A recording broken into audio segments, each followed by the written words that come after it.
Hello and welcome everybody to Mike Lansing Field. If you're just now joining us, thank you for joining Spuds Baseball on YouTube for some more Casper Spuds Baseball here at Mike Lansing. Kai Jenagabis joined alongside my good friend and also one of the better broadcasters known to the Casper area, Logan Hunter. It's going to be an exciting one, and trust me, it will be, because the first two games of this series against the Fort Collins Foxes have been exciting. That they have, Kai, and you flatter me, and I appreciate that. But, yeah, these two games have been complete polar opposites. Game one, a run rule for the Foxes with them winning by a score of 12 to nothing, and then a 10-run eighth inning in Game two, giving the Spuds a mercy victory, walking them off 15-5, and not to mention we saw some fireworks in Game two. Should be an interesting rubber match between these two in the Casper-Collins rivalry. Most definitely. The Fort Collins Foxes were mercy ruled last night after a 10-run eighth inning, and how about it? It was a lot of action, a lot of excitement, but also there was a lot of animosity between both of these teams, it felt like. 5 ejections last night, including assistant coach Cooper Hack, head coach Cody McCrary, and then the head coach as well, Skylar Black, for the Fort Collins Foxes. They're starting shortstop for the game, as well as the interim head coach over there for a little bit as well. It was a lot, and I mean a lot to unpack. There was a bunch of different types of ways that you could have gone about that game, but overall, the Casper Spuds were able to walk away with a win. It was a very impressive victory after a 10-run eighth in that eighth inning. So overall, the Casper Spuds did what they needed to go out and win this game. And to be honest, they were trailing earlier by 3, and then they had the 3-run sixth inning, and then came back all the way from that tied game to go ahead by 10 and walk it off. Yeah, great point there. The Spuds were losing late in the ball game, able to tie it up, as you mentioned, and then to explode like that on offense. We mentioned that, with how that inning was going, and it almost felt like the Spuds needed to win in that way, which, some guys would say that they would rather get up there and start hitting, but you'll take a win any way you can, and, this has the makings of potentially a close game tonight. 100%. You got to think that those two teams going head-to-head, it's going to be a closer game. They're going to go up against pitchers, too, that they still have not seen yet, which is definitely going to be something to be on the lookout for. But at the same time, too, both of these teams have seen what their batters can do at the plate. That's going to be the big thing for tonight. The scouting report now is starting to get built up between both of these teams. And how can you forget, too, about the rivalry belt that the team who wins this series will be able to take home? We'll play each other again later during this year, I believe a couple more times. So you'll get to see them take the belts home. Probably we'll see a couple series where the Foxes might take it, but hopefully this. Hello and welcome back, everybody, to Spuds Baseball on YouTube. Apologies for the early technical difficulties if you're just now joining us. A couple of hits and a couple of misreads by the infielders led to the first run of the game with the Fort Collins Foxes starting things off. Starting on the bump tonight for the Casper Spuds is none other than Kyler DePorter, number 27. Going into the righty-righty matchup here.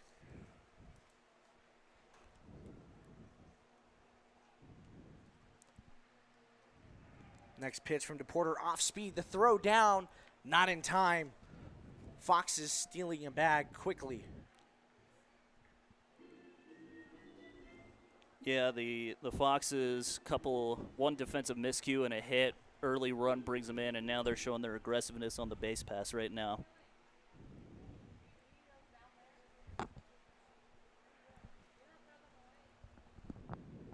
DePorter winds up again for the next pitch of the AB.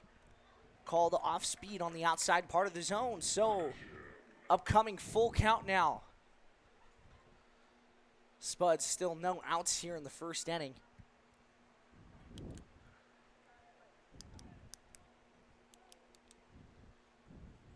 So here's DePorter, the full count, fouled off down the right field line.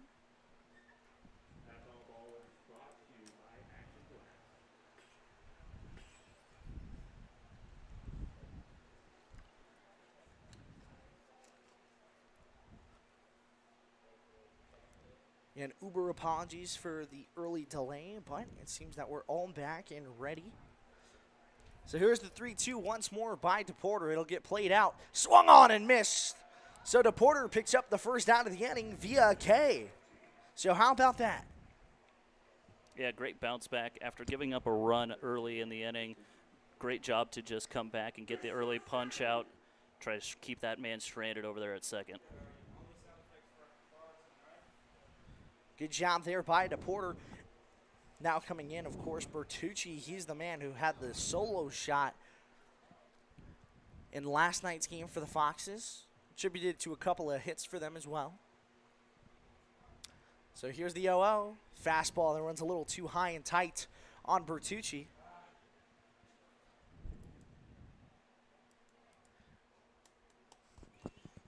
This guy will never not be a dangerous hitter for Fort Collins. Just always have to approach him carefully, especially with a runner on second.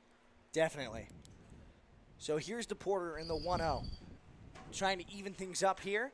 Here's a high, towering drive that's in center field. Ranging in, however, is Elijah Reeves. He's still running in and able to make the play on the run. So how about that? 2 quick outs for DePorter after the early first inning run. Yeah, that wind definitely threw Elijah Reeves off. He started strolling over to his left, thinking he'd be able to get it there, and the wind completely knocked it down. He had to come sprint in about 40 or 50 feet. And good job to come in and make that catch. When you can tell, too, the wind is just blowing inside of the ballpark. That's why you're going to see a lot of balls knocked down, especially that one from Bertucci. So here's the next pitch to Harvey. He hits a sharp liner to the shortstop, picks it up cleanly, makes the throw to first base, and it's in time. So Kyler DePorter, after the first inning run comes across, is able to lock things down. And about 5 pitches, and the Casper Spuds will come up to bat here in the bottom half of the first inning. Kai Genagabis, Logan Hunter on the mics, and we'll be right back on Spuds Baseball on YouTube.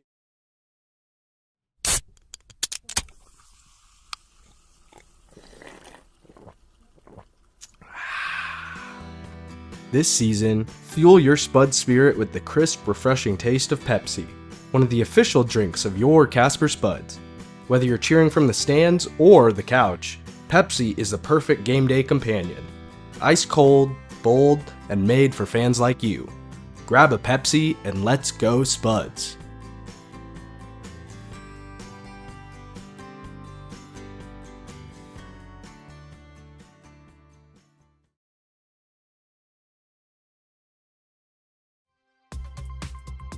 Looking to get active and connect with your community? The YMCA of Natrona County and Casper has something for everyone. State-of-the-art fitness equipment, youth programs, swim lessons, and more. Whether you're chasing goals or just getting started, the Y is here for you. Visit CasperYMCA.org and join a community that moves you forward.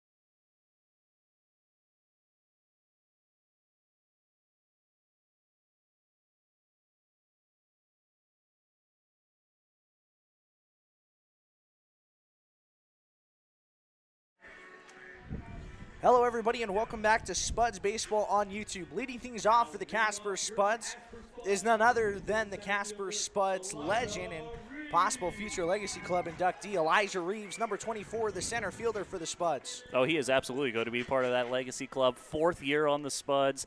Casper native. No chance he doesn't get into that Legacy Club. See Harvey, too, at third base playing in. Here's a chopper right back to Andrew Witt, who's standing on the on-deck circle for strike one.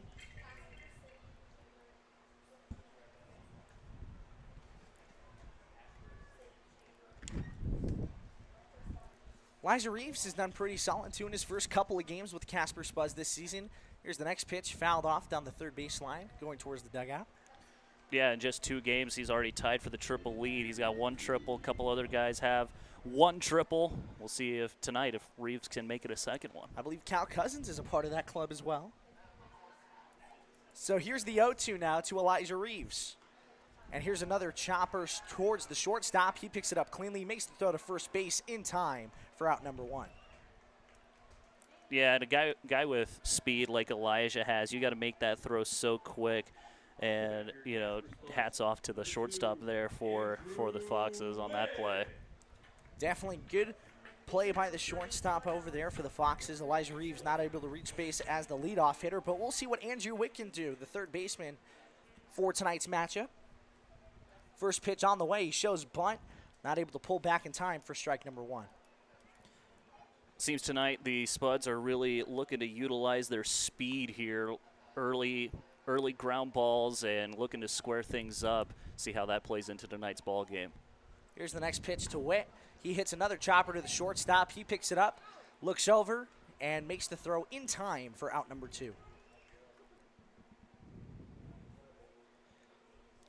So you mentioned the lineup a little bit different for both of these teams, but at the same time, mainly similar, especially the top of the order here for the Casper Spuds. 1, 2, 3, 4, all returners for the Casper Spuds. That they are, and it's the exact order that they were in yesterday as well.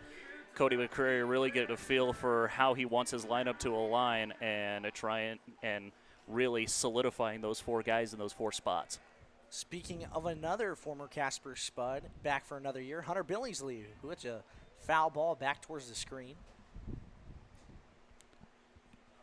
Billingsley in just 4 games so far, he's hitting over 500, 583 for Hunter Billingsley in his first 4. Little league numbers right there.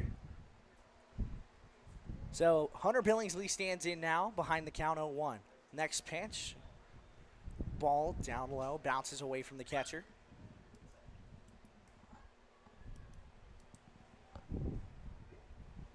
Standing on deck, too, another Casper native beloved by many Spuds fans, Caden Wilcox. The next pitch to Billingsley. Fastball on the outside corner for strike 2. That's a pitch that's so hard to deal with on the outer half and low. Basically, all you're going to do if you swing at that pitch is ground it to the third baseman. So good layoff by Hunter there. Definitely. Billingsley is another guy, too, with great back control. You know he can lift it towards that left center gap. He did that the other night. Wouldn't be surprised to see that again as the next pitch is off speed down at the shins for ball 2. Yeah, tried to go to the same exact spot. Good job by Hunter to hold back that time. Even count. See what he could do here. So the 2-2 now on the way to Billingsley. Spuds still trail by 1. 2 outs here in the bottom half of the first. The 2-2 swung on and missed by Billingsley. So the Casper Spuds go down 1-2-3 in the bottom half of the first inning. We'll be back on Spuds Baseball on YouTube to see how the rest of this one plays out, especially the top of the second inning. Craving legendary pizza and a family-friendly buffet? Head to the Pizza Ranch, located at 5011 East 2nd Street. Load up on hot pizza, crispy chicken, and our famous cactus bread. Perfect for family nights, team celebrations, or just feeding those cravings. Swing on by or order online at pizzaranch.com, where every meal is a hit.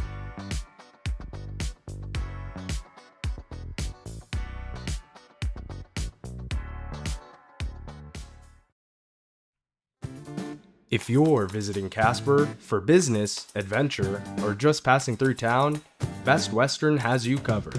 With clean, comfortable rooms, free hot breakfast, and a staff that treats you like family, you'll feel right at home, whether near or far. With 3 convenient locations, Best Western in Casper is your base camp for everything Wyoming. Book your stay and rest easy today.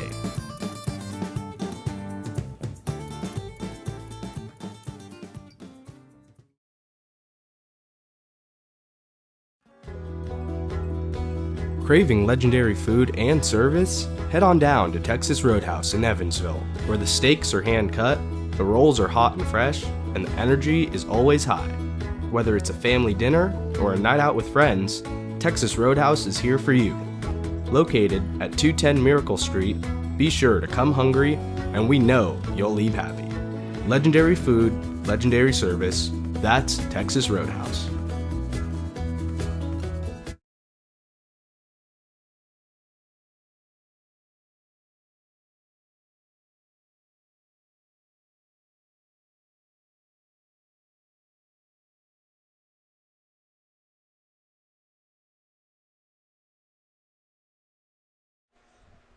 Hello, everybody. Welcome back to Spuds Baseball on YouTube. The Casper Spuds trail by 1 in the top half of the second inning. Kyler DePorter goes out for his second inning of work.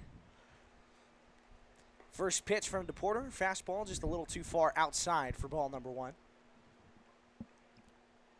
DePorter did a good job of coming back after giving up that early run, then retiring the next 3 batters, see what he could do here in this inning. So here's the 1-0, same pitch practically, outside again for ball number 2.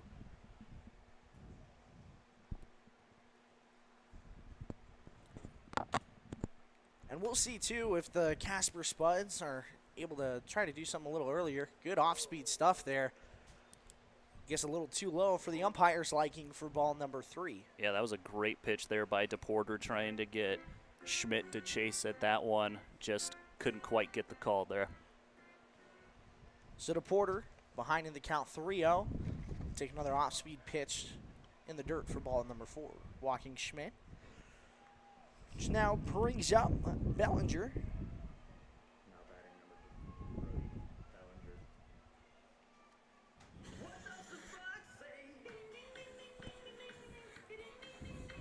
So Kyler DePorter now plays with a man on first.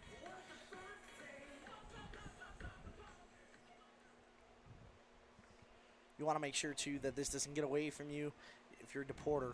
First pitch from DePorter in the dirt again. So 5 straight balls from DePorter. Yeah, it gets to a point where after you walk the first guy and then you're struggling to find location, I don't want to say, you want to lay one in there, but, just got to, use a basketball term, just got to see one go in. Definitely. Here's the next pitch, the third out from Christensen. Not in time. Oh, man. The throw beat him by a mile. But I guess the umpire will say that the tag was applied just a little bit later. Yeah, usually they give the benefit of the doubt to the fielder if the ball beats the runner there to the bag. But I guess Billingsley just a touch too slow with the tag, puts a runner in scoring position now for DePorter. Nonetheless, a great throw from behind the dish from Holden Christensen. So here's the 1 run from DePorter. Chopper to the third baseman. Witt can't field it cleanly. It bounces off his glove. No play at first base. So Witt will get charged with an E5 on that one. However, the runner at second base does stay. So still a potential double play opportunity here for the Casper Spuds. Yeah, and that's so hard to deal with. Witt trying to charge in on the ball. Ball just took a bad hop right between the legs of Witt, and not much he could have done about that one. So Bradley Mallett stands in now for the Fort Collins Foxes with runners at first and second. Kyler DePorter trying to work himself out of this early jam in the top half of the second inning. Here's the pitch on its way. Another chopper to the shortstop. He fields it cleanly. Steps on second. The throw to first base in time. That's 2. Way to go from Caden Wilcox. Absolutely huge there. That's exactly what the Spuds needed. Get 2 outs on the board, and now all you have to worry about is a runner on third. But 2 outs in the inning gives you the opportunity to just go after this batter and get that final out. So good unassisted out there from Caden Wilcox and making the throw over to first base in time. The next pitch on its way, a bouncing changeup in the dirt.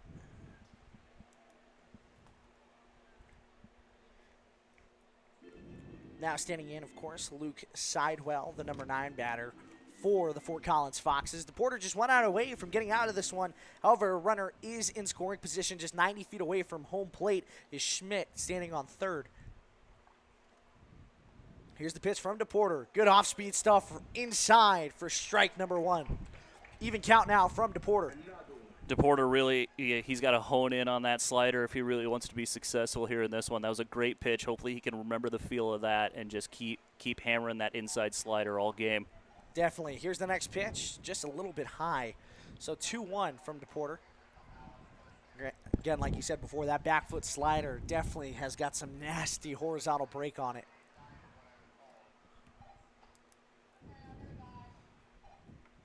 So here's the 2-1 from DePorter as he stares down Sidewell. Pitch on its way. Holden Christensen tried to frame that one over the home plate umpire, not fooled. So the 3-1 now. Sidwell, one of the few Foxes that didn't get a hit in game 1, went 0 for 2 with a walk. So here's the 3-1 from DePorter. A little too far outside. So now runners at the corners with 2 outs away.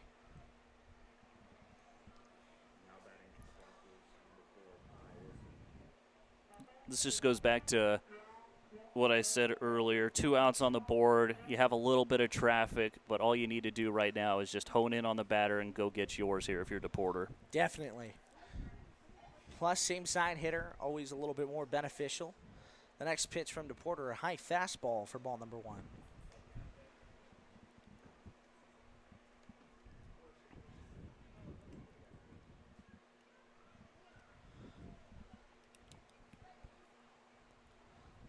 DePorter takes his time, looks at the runner at first base. Back to Wilson. Pitch on its way, another high fastball from DePorter for ball 2. DePorter just having some early struggles finding that zone. But when he has, it's been successful work for him. Yeah, he's definitely capable of throwing that great pitch that lands right on the black to fool hitters. Just got to find it and remember the feel of it. And here's a ball that goes way past the arm of Fulton Christensen as a run will come home. So Schmidt will take home for the second run of this one for the Fort Collins Foxes. So back-to-back innings with runs scored.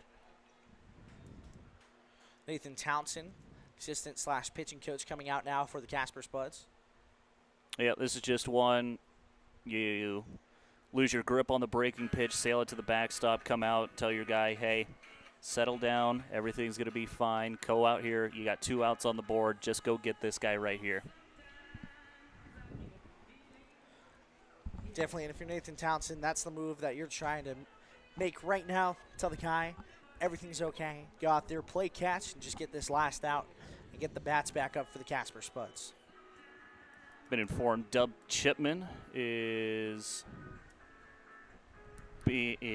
up and throwing in the bullpen just in case, but we'll see.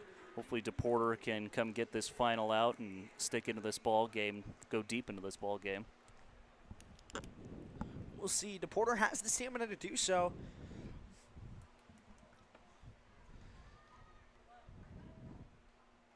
So here's the 3-0 on its way. Next pitch from DePorter, high for ball 4. So another walk issued to Wilson.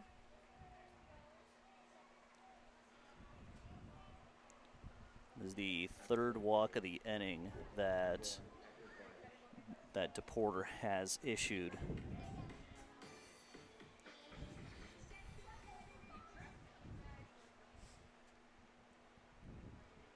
So we'll see what DePorter's able to do here with runners at first and second and 2 outs. Next pitch from DePorter, great slider for strike 1. I think Gladish was taking all the way there because that looked from up here, it looked like that caught a lot of the zone. Tried to get that to break just a little more inside, and that's going to be a fantastic pitch for him tonight. So DePorter ahead in the count 0-1. There's another great breaking ball for strike number 2 as it's swung on and missed by Gladish. 1 strike away here from getting out of this one. DePorter looks at Gladish. Very pitcher's friendly count, 0-2. He'll steer down. He kicks, he deals. Fastball too far inside for ball 1. So the 1-2 now. Interesting thing about DePorter, he's got 7 strikeouts, 3 of them. He's got the guy to go down looking. See if he can get back to half here with this. Backwards cases pitchers is always a great feeling. Here's the next pitch on its way, and a foul ball down the third base line.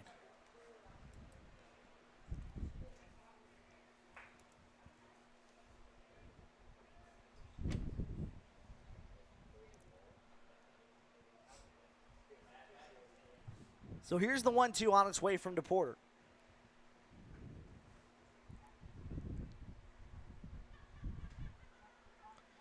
Here's the pitch from DePorter, swung on and missed. Great slider. DePorter sits him down, and the Casper Spuds will go up to bat here in the bottom half of the second inning. One run comes across for the Foxes, however, they lead 2-1, 2-0, and the Casper Spuds will get ready for the bottom half of this second inning. When it comes to reliable infrastructure, Dura-Line and Casper is leading the way. As a trusted manufacturer of high-performance conduit and cable protection, Dura-Line helps power the connections that keep Wyoming and the world running strong. From broadband to energy, their innovative solutions are built to last in any environment. Represented in Casper, trusted everywhere, Dura-Line, creating connections that matter.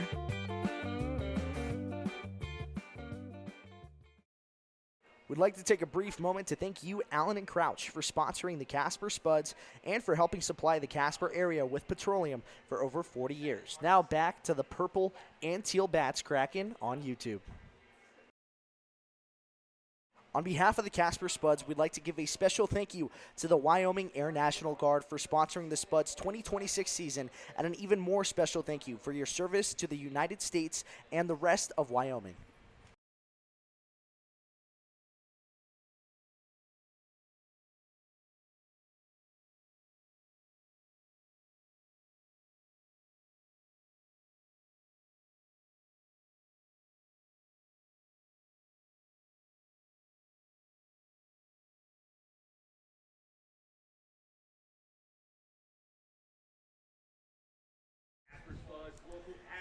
Hello, everybody, and welcome back to Spuds Baseball and Spuds Baseball on YouTube. Kai Ginagabis, Logan Hunter joined alongside me. We're here in the bottom half of the second inning. The Fort Collins Foxes currently lead 2-0. The Casper Spuds were sat down 1-2-3 in the top half of the first inning. But Caden Wilcox gets this one started with an opposite field base knock. He'll look first. He'll go to second base. Wilcox might try to stretch this three. He does. Wilcox will slide into third base safely. A leadoff triple for the local kid. And how about them apples? Yeah, that's the exact start that you absolutely needed for Casper. Down 2-0 early. You just watched your guys get set down in order the previous inning. How about that for a start? Great job by Caden Wilcox. And he leads off the bottom half of the second inning with a triple. So the Casper Spuds looking to score that runner that's just 90 feet away. Now standing in is a newer found player for the Casper Spuds, Hunter Stonecipher, who lines this one into right field for a base knock. Welcome to the Spuds, kiddo. So the Casper Spuds get one across.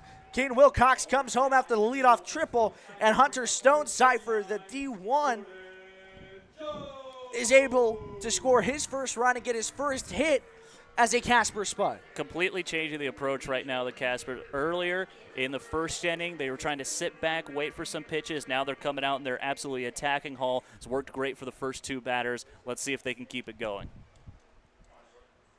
Here's Jordan Jones. He'll look at a first pitch fastball right across the letters. Welcome to the Spuds, Hunter Stonecipher.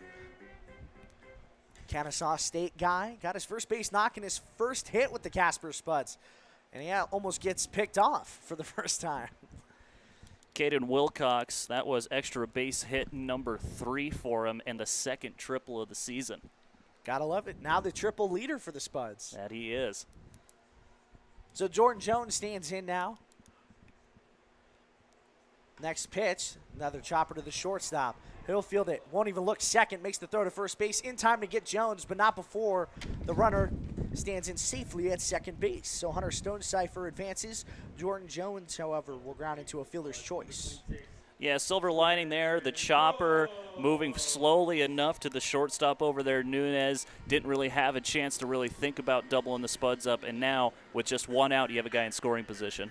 Trey Brooks, one of those guys, too, who stands in now for the Casper Spuds. He's the left fielder for tonight. He'll look at a fastball in the outside corner.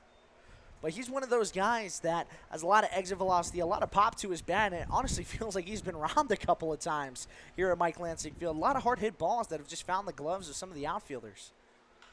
And here's a chopper to the second baseman. He'll field it cleanly and easy throw to first base to get out Brooks. But very efficient, moving the runners over, and now on the shoulders of Holden Christensen, need a base hit to come and tie this ball game up. Definitely. So the tying run 90 feet away as Holden Christensen stands into the plate. Stands into the batter's box. So the Spuds trail by 1. Again, tying run just 90 feet away. Holden Christensen gets set, gets ready. He'll hit a chopper to the first baseman, and he'll fake the flip to the pitcher. And that will be out number 3 for the bottom half of the second inning. But not before the Casper Spuds get a lead-off batter to get a triple. And that was Caden Wilcox, bringing him home. Ms. Stone, Cipher, and the Casper Spuds only trail by 1. 2-1 is the score. We'll be back in the top half of the third inning. We'd like to take a quick moment to thank Platte Valley Bank for sponsoring your Casper Spuds for this 2026 season. Thank you again, Platte Valley Bank. Local banking made easy.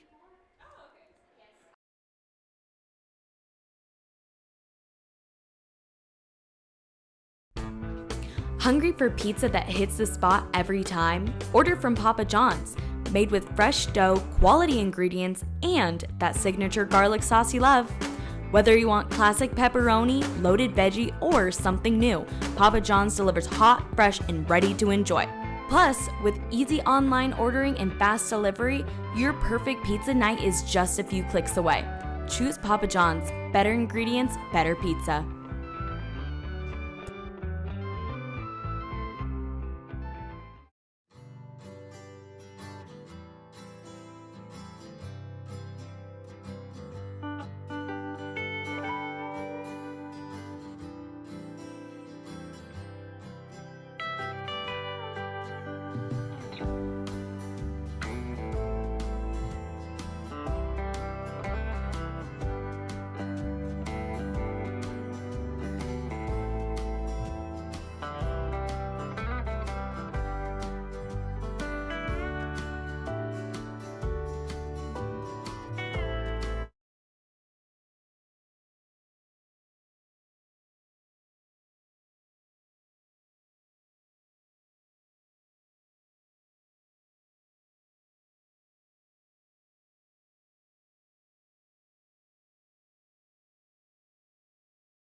Hello, everybody, and welcome back to Spuds Baseball on YouTube. If you're just now joining us, it's the top half of the third inning. Casper Spuds trail by 1 after a pretty solid start to the bottom half of the second inning. Yeah, no, Caden Wilcox got things started with a triple, and then the man making his Spuds debut, Hunter Stonecipher, able to knock him in, cut the lead in half, and now with the new pitcher on the mound, see if they can hold the Foxes to this one-run lead that they have. Yeah, Dub Chipman, who gets 2 quick strikes against the first batter he sees in Gio Nunez. Nunez struck out swinging his first time.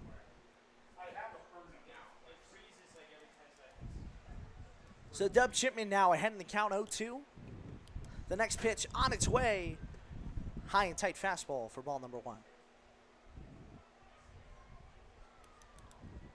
So 1-2 is the count now.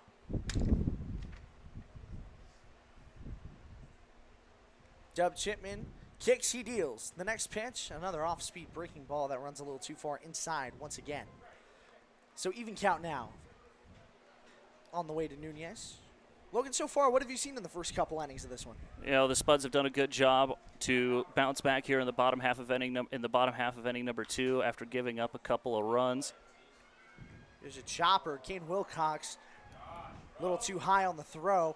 And that'll be E6 as Gio Nunez reaches base on an error. But the bats have done a good job to come up and start to keep going and try to keep the Spuds in this ball game and not let some of these errors affect them. And we'll see if they can keep this going. So here's the pitch on its way from Chipman. Bounces in the dirt for ball 1. So Bertucci guy who had 28 home runs last year. Looking to keep making an impact with the Foxes. His first at-bat, he had the crazy flyout that Reeves had to run about 50 feet in for. Next pitch from Dub is a great off-speed pitch on the outside corner for strike one. And Bertucci does have a lot of power. That's one of those guys who can just muscle one all the way out to the warning track or even get it over the wall. But again, wind blowing in does not do a lot of the batter's favors tonight. Yeah, blowing straight in, that's got to hurt. Fouled off from Bertucci.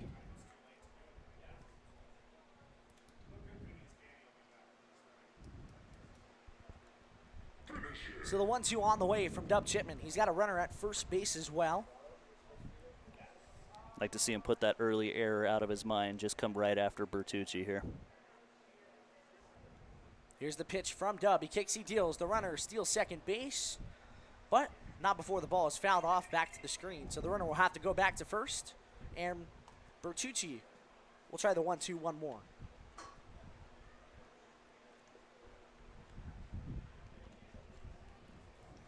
And it's always good to see pitchers bounce back from errors potentially on the field or certain mistakes. That's the type of mindset you got to have, a mindset like a goldfish. Exactly.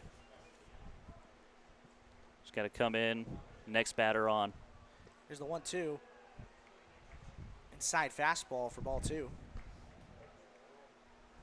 It's a weird exchange there. I was Christensen, just about to say. Christensen able to block it. I think the home plate umpire might have lost where the ball went.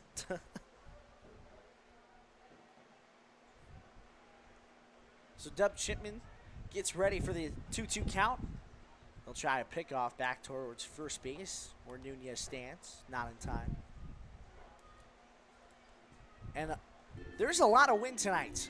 We know we talked a little bit earlier about the wind blowing in, but it is really blowing in. Yeah, you just look up right at that center field. Swing and a miss from Dub Chipman. Great pitch right there from Dub. And that's a dub for Dub. How about it? There you go. First out of the inning. How about we go see two more? That's a hard guy to strike out right there, too. But yeah, going back to what you were saying, the wind, you look out at those three center field flags and just blowing straight in, and they hardly ever fall down. Definitely. Here's the next pitch on the way from Chipman. And here's a sharp liner right past the outstretched glove of the second baseman. It'll roll in the right field. It's picked up by Cal Cousins. He'll hit his cutoff man, but now runners at the corners with one out. Yeah, that ball was hit right on the screws. The field umpire had to almost dive out of the way of that one. Just a good piece of hitting there for Fort Collins. But now with the runner on first, you still have the force out and could potentially turn two. Now bring up a guy like Schmidt, too. Lefty-lefty matchup. Definitely not the type of matchup you want to have if you're the Foxes, but a very beneficial matchup if you're Dub Chipman. Always nice to have those same-handed matchups, especially when you're in a jam like this. Next pitch from Chipman to start the AB is a ball that lands a little too low and a little too far outside. Yeah, you're right. We currently have 16 miles per hour of wind blowing straight into the infield and outfield right now. And I think if I read it right over there, it's also calling for. And here's a high foul ball ranging over to his right side. It's Andrew Witt, and he can't read it. I believe he lost it into the sun. That's a hard ball to track down, especially, too, going over to the foul line. Yeah, running over there onto the foul line. You know, you have to battle that sun. Tough to track it the whole way, and then you also have to think about how the wind is going to affect it. I know we keep harping on it, but it's very true. You have to factor that in. That ball is just spinning all over, and you got to find it immediately, or it's going to be hard to make that play.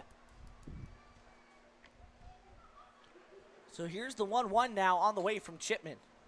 Good fastball called strike two. That's a challenge pitch right there, too. Good job by Dub. Yep, just a get me over fastball right there. Puts two strikes on the board. Like to see some nasty off speed here. Definitely. Try to go more towards that outside part of the plate again if I'm Dub. And here's a chopper to the second baseman. Fielded cleanly. He'll flip it to short. The throw in time at second. Great double play by the Casper Spuds. An even better play there. 4-6-3 double play to end the inning. The Casper Spuds trail by 1. We'll be back in the bottom half of the third for more Spuds baseball to see the bats alive. Looking to get active and connect with your community? The YMCA of Natrona County and Casper has something for everyone. State-of-the-art fitness equipment, youth programs, swim lessons, and more. Whether you're chasing goals or just getting started, the Y is here for you. Visit CasperYMCA.org and join a community that moves you forward.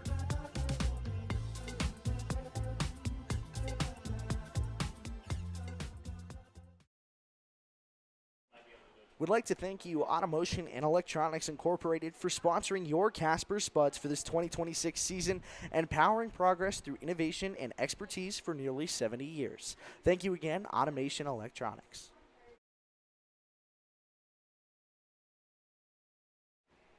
The Casper Spuds would like to thank the City of Casper for all the hard work that they put in at Mike Lansing Field and all over the city. Once again, a big thank you to Paul Wazica and everyone else involved at the City of Casper for keeping Mike Lansing and the Oil City in shape.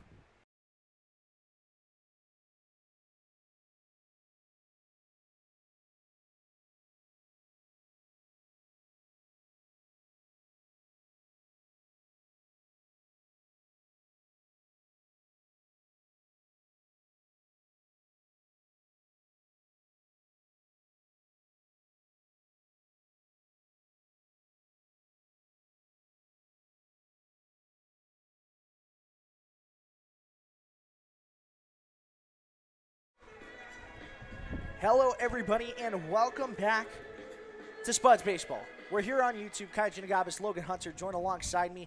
It's been an exciting start to this one. The Casper Spuds currently trail by 1, but now standing in is the 9-hole batter, Cal Cousins. Yeah, and with the Spuds on the defensive side, that inning double play, second double play they've turned in 3 innings. Gotta love seeing some good defensive work in the middle part of the infield. Gal will show a bunt, but he'll take it right back as the first pitch is way outside.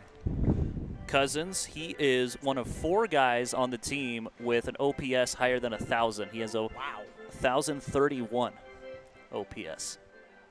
Cal looking to show it here. Here's the next pitch. Way low for ball 2. Good job to just spit on that fastball. And if you're Cal Cousins, you're trying to do what Keaton Wilcox did in the bottom half of the second, and that's just get on base any way you can. Granted, a leadoff triple would be the premium. However, you'll take anything to get the leadoff runner on. Next pitch, fastball inside for strike 2. Strike 1, apologies. It's been interesting to see the positions that Cal has been playing. We've seen him in left a little bit. Now he's playing right today. I think he's been in the infield a couple of times, moving them all around, trying to see what works in this lineup. Here's a ball hit down the third baseline. It goes right past the third baseman, Harvey. Cal rounds first, tries to go to second base, and he's got himself a stand-up double to lead off the bottom half of the third inning. More of the same. Leadoff knocks definitely get the job done. Good job here by the Spuds. I did say, too, that a triple would be... That was earlier. Yeah. So now standing in is the leadoff hitter, Elijah Reeves. Well, the one-hole batter. So Elijah Reeves will spit on another off-speed pitch in the dirt for ball number 1. One of the things you like to see, that bottom of the lineup, get that base hit, get right to your top guys here. A guy like Elijah and a guy like Andrew, your hitters, and oh, look at that. Looks like Elijah Reeves got hit by pitch. So now runners at first and second for the Casper Spuds, and what a great way to lead off the bottom half of the third. So now standing in is Addison Patton, who will fill in for Andrew Witt, batting out of the 2-hole. Patton was also a pinch hitter, defensive replacement in yesterday's ball game. Had a solid outing in yesterday as well. Addy shows bunt, And it gets to the first baseman. The runners advance to third and second, and a great situational play there from Addison Patton. Yeah, fantastic job there. Get 2 runners now in scoring position with just 1 out on the board, and now you're going into the hard-hitting batters in your order. Definitely a great position, a great call, too, from head coach Cody McCrary. And the Casper Spuds now get a runner within 90 feet from scoring the tying run, and the go-ahead run about 180 away. And who better man at the plate than Hunter Billingsley? A guy who came up clutch a number of times last night and was also our player of the game as Billingsley looks at a high fastball for for ball number 1. Yeah, Billingsley had that game-winning hit in yesterday's ball game, the double that put the final 2 runs across. Ooh, here's a foul ball hit towards the ticket booth. Sure, he's looking to recreate some of those hits that he had yesterday. Most definitely. So Cal Cousins stands at third base. Standing on second base is Elijah Reeves, too. Elijah Reeves, obviously the speedster, at second. Next pitch, fastball way outside for a ball 2. Great eye there by Billingsley. You know, you see that hard fastball come in belt high. Great job to recognize that it was going to stay off the plate. So another hitter's friendly count here towards Billingsley, trying to do some damage. And Billingsley slices this into left field. The left fielder makes a diving play. However, they'll say he dropped it. So scoring from third base is Cal Cousins. Billingsley is safe at first. And apologies, they'll say he did catch it. It looked like the ball did pop out of his glove for a second, but a great job from Cal Cousins to tag up at third base, score the tying run from third, and now the Casper Spuds tie this thing at 2 apiece. Yeah, it definitely looked like that ball was a little dislodged as soon as the left fielder hit the ground. I guess the ruling on the field is that he had it secured for a long enough time to record the out, but either way, bright side is ball game's now tied here in the bottom of the third. Here's the next pitch on its way, fouled off by Wilcox. He's the one who hit the leadoff triple back in the second inning.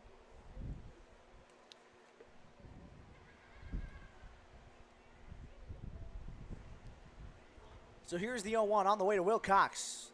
And here's a bouncing foul ball. Apologies. They'll say it was a pass ball. However, Ken Wilcox did go around for strike 2. I thought I maybe heard a tick, but you know That's what? I thought too. With that going to the backstop, the Spuds will take it. Now you have a runner on third, and we know Wilcox is perfectly capable of bringing that run around home.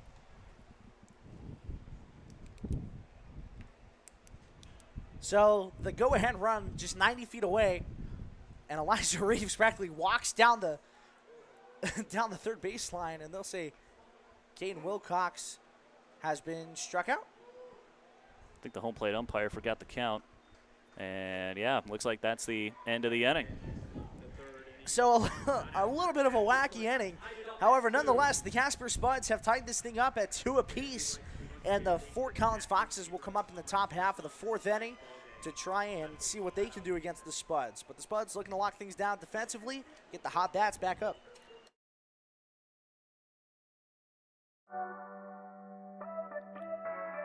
Craving legendary pizza and a family-friendly buffet? Head to the Pizza Ranch, located at 5011 East 2nd Street. Load up on hot pizza, crispy chicken, and our famous cactus bread. Perfect for family nights, team celebrations, or just feeding those cravings. Swing on by or order online at pizzaranch.com, where every meal is a hit.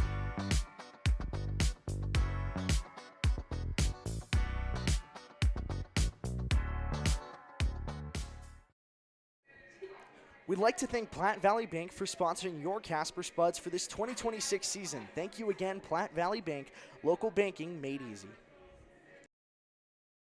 Thank you, Grizzly Excavating and Construction, for sponsoring your Spuds this season, your first and only call for quality excavation. Founded in 1948, Teton Distributors has been serving Wyoming in locations such as Gillette, Rock Springs, Cheyenne, and right here in Casper. Based in Warland, Teton Distributors is proud to be a sponsor of the Casper Spuds. Give them a call at 307-234-2659 for all your distributing needs. Teton Distributors, proud sponsor of the Casper Spuds.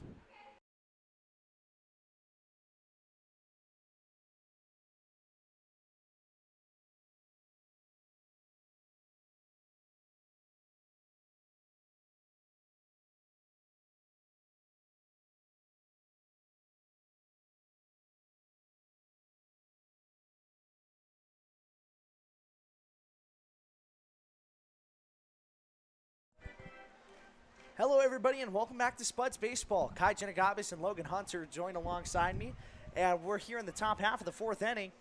Kind of been a quick game so far. We're only about 45 minutes in, and we're about 4 innings deep. Yeah, that it has. I mean, that's what you get when you get 2 double plays in 3 innings and a lot of quick outs on both sides. This game has been flying along. So we got a 3-0 count on our hands from Dub Chipman here for the first batter of the fourth inning.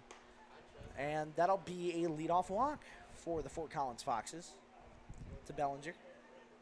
Now standing in, however, is going to be Mallett. Yeah, Braden Millette, digging in here. He grounded into a double play his last time. I'm sure the Spuds would like to see another one here. Most definitely. If the Casper Spuds were able to turn another double play, it'd be 3 and 4. So here's the pitch from Chipman on its way. And good off-speed stuff for strike number 1. A little bit of a delayed call there, so we had to take a quick second to analyze. Okay, I looked down to update the scoreboard. I didn't see the strike call. I thought just barely missed, but all right, great pitch there by Chipman. I agree. Here's the next pitch from Dub. Runs a little too far inside. And the batter's protesting, saying it hit him. The home plate umpire didn't give any signal, and it looks like he'll go out to talk to the second base umpire to figure out whether or not it did. A little hard to see it from our angle. I think they're saying that he did not hit him. He's got to stay. Home plate umpire pointed towards the batter's box, so I think they're saying that Millette has to keep going. And that's why you never take off your equipment too early. Takes some time to put all that gear back on. There goes the thumb guard. Oh, no. So Millette's got to put on the arm guard, the shin guard, and also make sure he gets back his thumb grip. Yeah, I'm not too sure where the accessory craze came from in baseball, and that's an example there of sometimes guys are just wearing too many things, in my opinion. Next pitch from Dub, low for ball number 2. And you're exactly right. I was never one of those guys. I kind of was more of a fan of the finger tape for sure. But I never really had any of the other accessories. It was always just the classic style. Shin guard and elbow guard, that's about it for my liking. Here's a high towering ball that might fall in right field, and it does. Nobody's able to get there in time. 2 players for the Spuds tripped up. Fielding it and getting it home, however, I believe that's the second baseman who came ranging all the way in. But not before Millette picks himself up a single. And honestly, that wind, I think, caused a lot of disruption there. Just kind of knocked that one down in no man's land. Yeah, and even without the wind, that is so hard to judge. Just off the end of the bat, straight up into the air. You have 3 guys running after it, and you got to figure out exactly where that ball is going to end up. And now, like you said, landing in no man's land. You have runners on the corners with nobody out here in the top of the 4th. However, definitely an opportunity for Dub Chipman, though, to get out this lefty batter. Again, Sidwell, apologies, is the one who stands in a lefty-lefty matchup. Big lead over there at first base. However, back in time is Millette. And don't blame Dub for trying to look him back. Definitely got to keep him honest over there. You don't want the guys getting too big of a lead ahead of you. Can't think that they can just run all over you. So like you said, runners at the corners, no out still. Dub Chipman, however, lays a fastball in the black, which is a pretty good pitch right there in that situation. So 0-2 now. This would be a huge first out if Chipman can get him himself. Chipman shakes off Holden, found the pitch he wanted. He kicks, he deals. High fastball for ball number 1. Yeah, trying to get Sidwell's eyes to light up there at the high heat. Good job of holding back there. Good eye by Sidwell. Definitely got apologies. No, go for it, Kai. I was just going to say, definitely one of those strikeout situations. Try to get the first batter out, get the next guy up, and see if you can turn 2. Get out of this. Here's the pitch from Dub. Outside fastball. Not there. A 50-50 ball. Just not in favor of the Spuds. Yeah, just missed the spot there. Good attempt at a frame there by Christensen. I think if Chipman can keep hitting that spot, he's going to get it eventually. So the 2-2 now. A bouncing breaking ball gets past Christensen. However, the go-ahead run will score for the Foxes, as that'll be credited towards Dub for a wild pitch. And that'll bring home Bellinger, as Matt Millette will make his way over to second base. And still no outs on the board for the Casper Spuds. However, a full count on the way towards Sidwell. So, yeah, just got to put that out of your mind immediately. Just come right after this guy, get the first out on the board, and get right back to where you were. Dub looks back at the runner at second. He'll pitch. Here is a fly ball straight away center field. Elijah Reeves comes crashing in, able to make the catch, and the double play attempt almost worked. Elijah Reeves just pulled the throw a little bit too hard, and honestly probably would have doubled up Millette over there at second base. Yeah, definitely had a chance there. Reeves got a bit excited. He saw the opportunity. Great heads-up play by him to fire it at second. More accurate throw. He's definitely got him there. And you could tell he was looking down Millette the whole time, too. He came out after that catch ready to throw, and he did so. So Wilson stands in. He shows bunt. Here's a bunt that gets popped up, but it's in foul territory. Nobody there. And if only the third baseman was playing right in front of the dugout. Right. Wilson, so far, he is 1 for 1, single and a walk in the first 2 innings. Wilson, one of those OBP guys. There's a reason he's batting in that leadoff spot.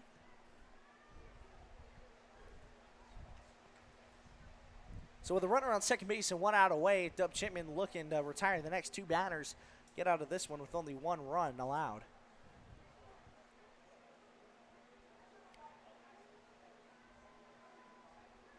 So Dub Chipman's ahead in the count. 0-1. Here's another fly ball straight away center field. Backing up on it, however, is the second baseman. He ranges over to his left, makes the play, and that's out number 2. Yeah, Kai, as soon as that ball went up in the air, I was looking right at those flags to see which way it was going to take Billingsley. Great job to stay with it right there. Definitely a hard play to make, especially staring right into the sun, right above the press box, basically. So 2 outs away for the Casper Spuds, looking to get 1 more and get the bats right back up in the bottom half of this inning.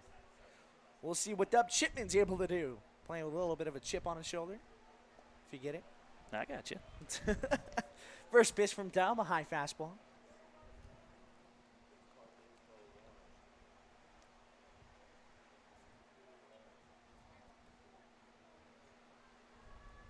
Here's the 1-0 from Chipman. Fastball inside, strike 1. Great fastball right there. Buried it inside on the inside corner. Perfect location for a pitch like that.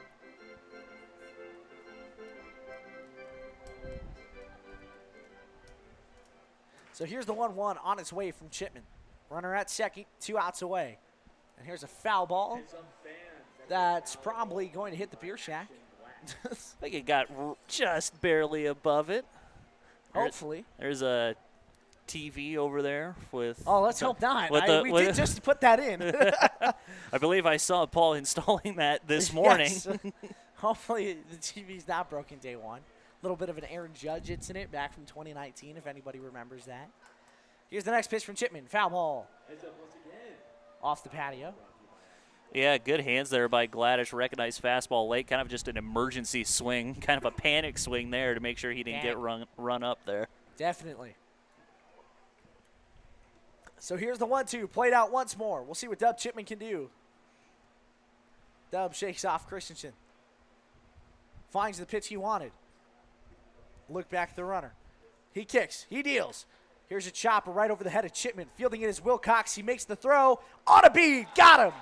Casper Spuds get out of the inning without with only allowing just one run to come across. The Fort Collins Foxes lead 3-2, but the Casper Spuds come up here in the bottom half of the fourth inning to try to do some damage. We'll be back on Spuds Baseball on YouTube. Kai Janagabis, Logan Hunter. And a special thank you to Max Smokehouse for being a Spud sponsor for the 2026 season. Nobody beats their meats.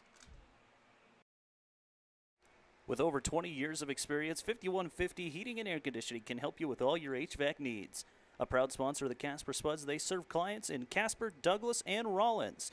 Call 307-259-0053 for all you need in heating and air conditioning. 5150 Heating and Air Conditioning, proud sponsor of the Casper Spuds.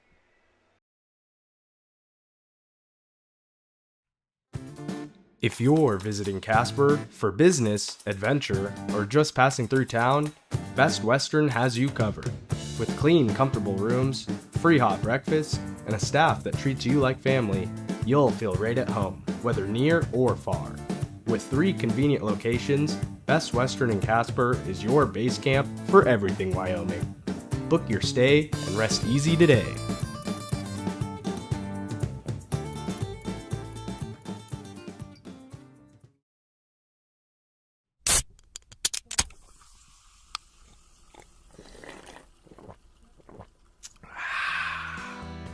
This season, fuel your Spud spirit with the crisp, refreshing taste of Pepsi, one of the official drinks of your Casper Spuds. Whether you're cheering from the stands or the couch, Pepsi is the perfect game day companion. Ice cold, bold, and made for fans like you. Grab a Pepsi and let's go Spuds.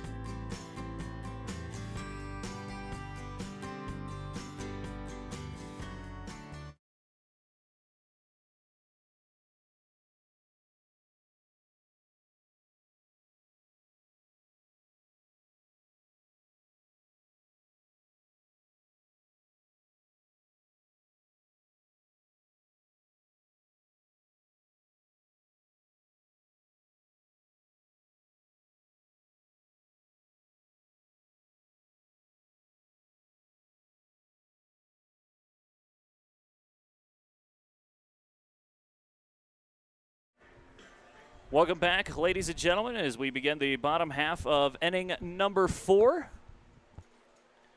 As the first pitch to Hunter Stonecipher finds the outside part of the zone for a strike, 0-1.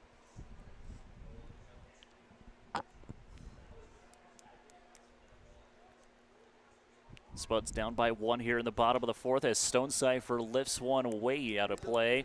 Quickly down 0-2 here after his first at-bat ended in a single. Gotta love your first at-bat with a new team being a base knock. You always play with a little bit of extra confidence after that.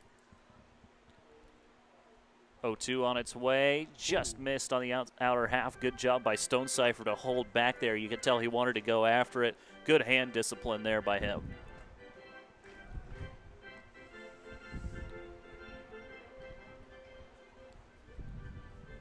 Both teams playing each other pretty closely here as we've only seen 1 run in each inning, as the next pitch right at the knees called third strike on Stonecipher, and he is down on strikes for out number 1. Now batting for the Spuds, number 39, Jordan Jones.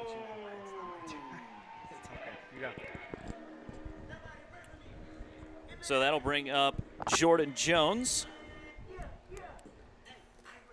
Another D1 guy, back-to-back Division I players in the lineup here. Of course, Jordan Jones, Mississippi Valley State.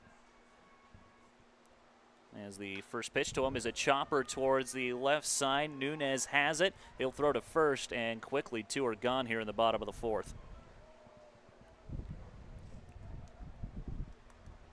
Now up to the plate for the Spuds, 26. So first 2 guys down in order. Trey Brooks next to hit for the Spuds. Try to do something here with 2 outs and nobody on. Ooh. First pitch to him, waved at and missed, 0-1.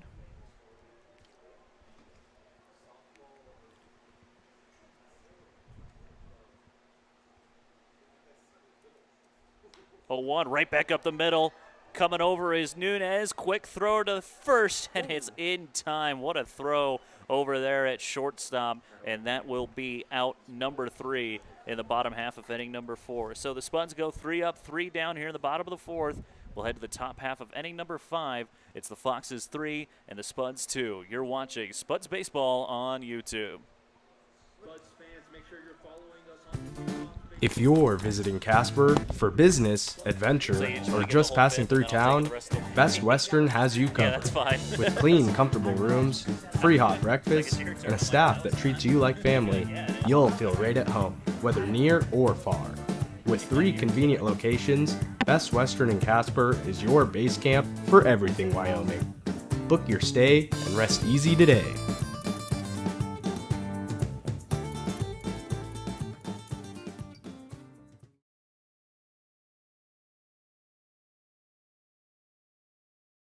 Thank you, Grizzly Excavating and Construction, for sponsoring your Spuds this season. Your first and only call for quality excavation.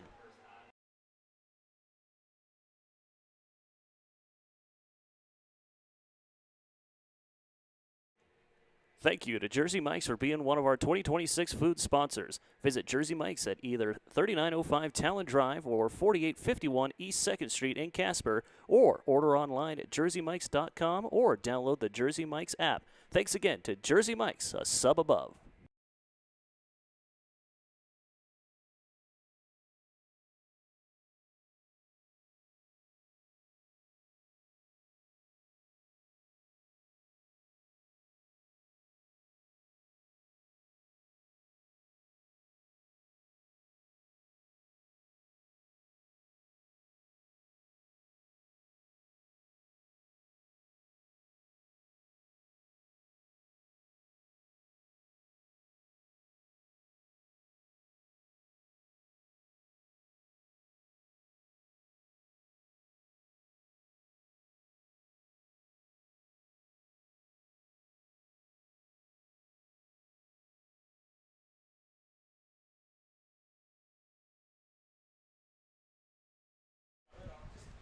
Welcome back, everybody, to Spuds Baseball on YouTube. If you're joining us, we're in the top half of the 5th inning. The Fort Collins Foxes lead 3-2. First pitch from Dub Chipman. Runs a little too inside for ball 1. Yeah, heart of the order coming up here for the Foxes. 3, 4, 5 guys. Neat time to big inning here for Casper. Definitely want to get out of this one quick and get the bats back up as fast as possible. Here's another off speed, way too far inside.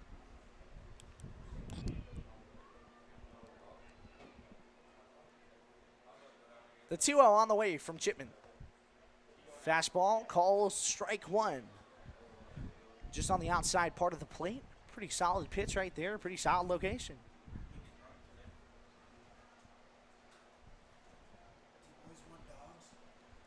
Next pitch on the way, ball inside. So Chipman behind now, 3-1. Yeah, always tough to lose the leadoff guy. Got to come after him here, find your best pitch. And he does. Here's a hack and a miss. It's a show me fastball is definitely a good one to go with. Most definitely. So here's the full count on the way from Chipman. Off speed, way too far outside. So the leadoff batter gets on via a walk. Not the best start to the inning. Yeah, trying to get Nunez to chase that outside breaking ball. I think that was a little further outside than Chipman wanted it to be, but just forget about it and go get the next guy. Only problem is the next guy up is Bertucci.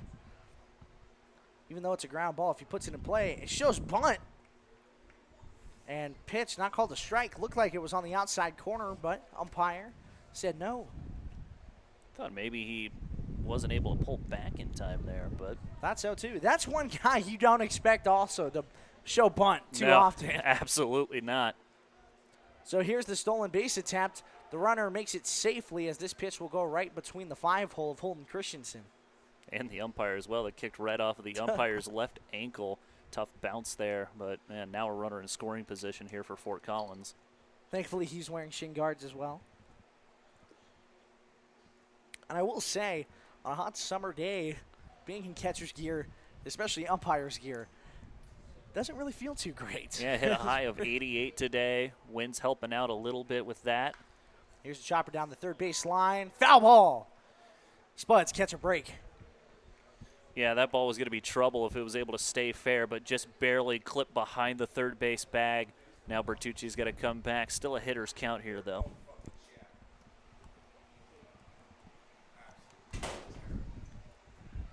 So Bertucci stands in now, ahead of the count, 2-1. The only problem here is now the leadoff batter stands at second base. No possible play of the double play, but at least if you're able to get out Bertucci, you can try to keep on moving right along without having to worry about that runner. So here's the 2-1. Fastball outside, ball 3. So 3-1 now on the way.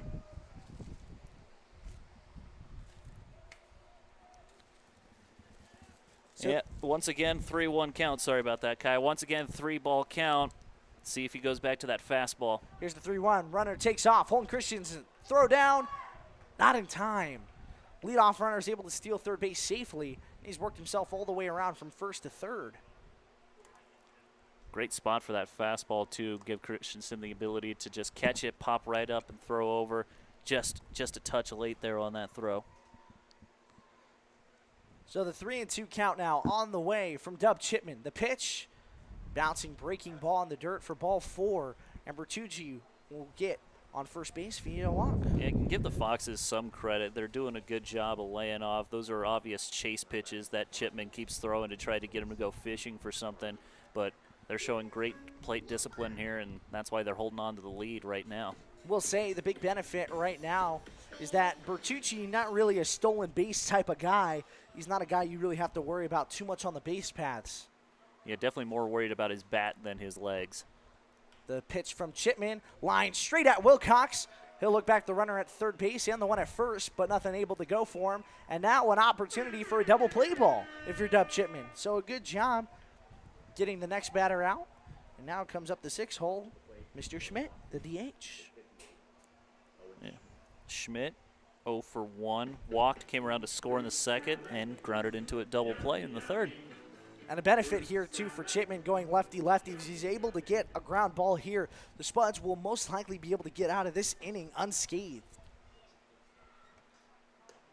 The pitch called strike, and the Spuds will just let Bertucci take second. So the double play possibility no longer around. Yeah, great delayed steal call there by the Foxes. He didn't go until that ball was right in the glove of Christensen. Spuds weren't ready for it that time. So not an ideal situation. However, Dub Chipman in a spot to go after a same side hitter. Here's a fastball lined right past the outstretched glove of Addison Patton. It'll roll into left field. Bertucci rounds third. He comes home. And now the Fort Collins Foxes lead by 5. So the score now is 5-2. The Casper Spuds trail by 3 after a 2-run RBI single by Schmidt.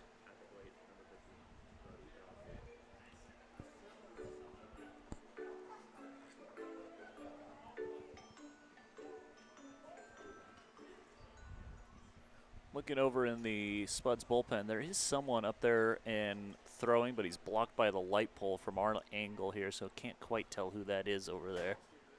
Announcing breaking ball for ball number 1.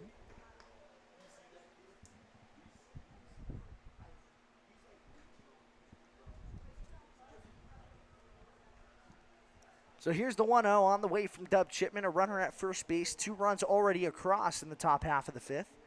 Next pitch from Chipman is a fastball that got a little bit away from him. Looks like Ty Mosentine will also be running out to the bullpen as well. So Tyson Mosentine will go out to the bullpen, maybe to get loose.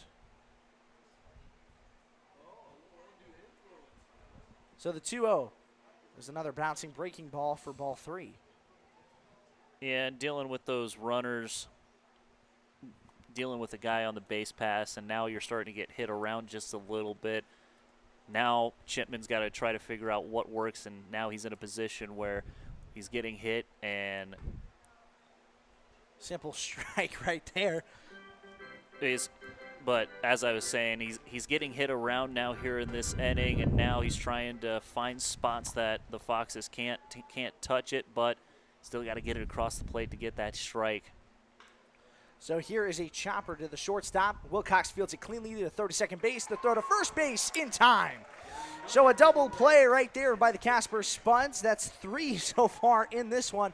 The Spuds trail by 3 after 2 runs come across in this top half of the 5th inning. But the Spuds looking to do some damage at the plate in the bottom half of the 5th. We'll be right back here on Spuds Baseball on YouTube. Kai Jenagabis, Logan Hunter. We'll be right back.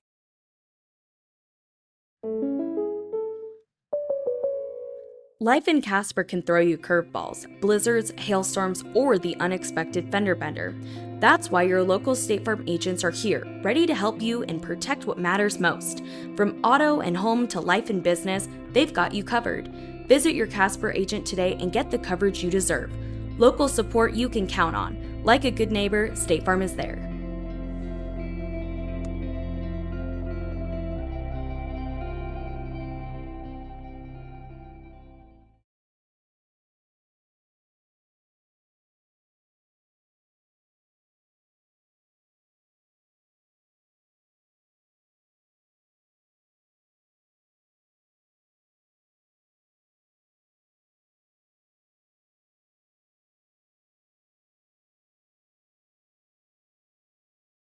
On behalf of the Casper Spuds, we'd like to give a special thank you to the Wyoming Air National Guard for sponsoring the Spuds 2026 season, and an even more special thank you for your service to the United States and the rest of Wyoming.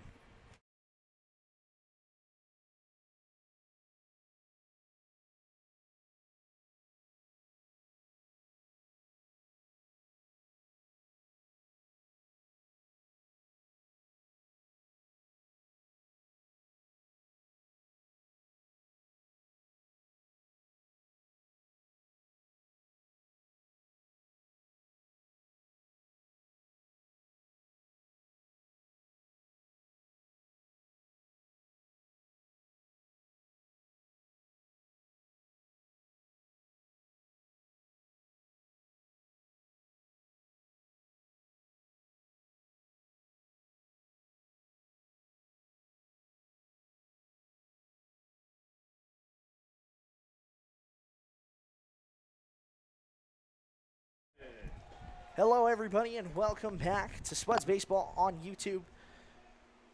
If you're now joining us, we're in the bottom half of the 5th inning. And getting things started for us is Holden Christensen, who looks at a high and tight fastball. Christensen, second in the team on base percentage, currently with a, coming into this ball game, he had a .636. And here's a liner. The second baseman fields it. And a bounce throw to the first baseman is in time to get Christensen. And just a very great play by the second baseman for the Foxes. Got to give credit where credit is due. Yeah, great athletic play there by Sidwell, and just a tough bounce of the ball there for Holden Christensen. That looked like it was going to get through, but good range there by Sidwell.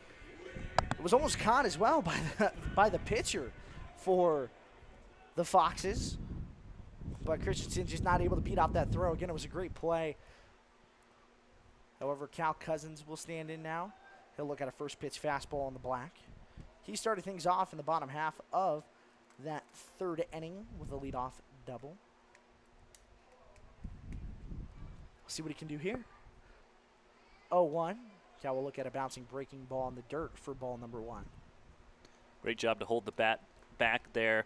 You see that slider coming in, it looks middle, and all of a sudden it just breaks away from you. Great plate discipline there from Cal. And I will say, too, if you are Cal Cousins, if you get on base in this spot, you bring up the top of the order, and you try to see what those guys can do. So Cal now faces a 1-1 even count. He'll foul this one back off. Yeah, 1-1 count. Makes sense to go after Cousins there with the fastball. So here's the 1-2 on the way to Cal. We'll see what Cousins can do in this spot. The next pitch runs inside and hits off Cal. And hopefully everything's okay.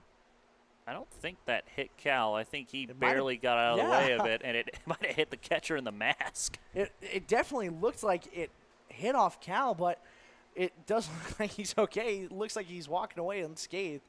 But it was definitely ball, too, in a funky fashion. Yeah, definitely. I think he just barely got out of the way of that one. I actually might say that that's a foul ball. I believe the umpire flashed 2-2, but I could be wrong. Cal hits a little blooper. The first baseman makes a jumping grab.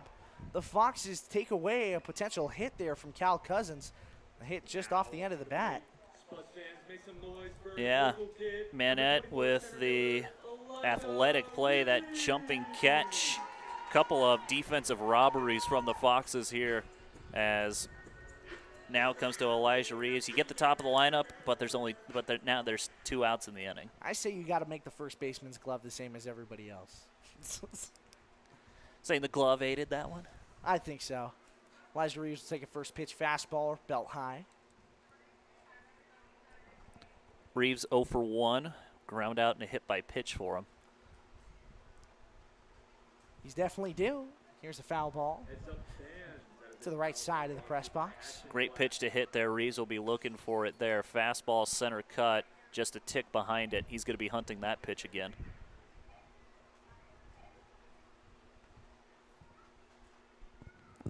So here's the 0-2 on the way to Elijah Reeves. And another off-speed pitch in the dirt for ball number 1.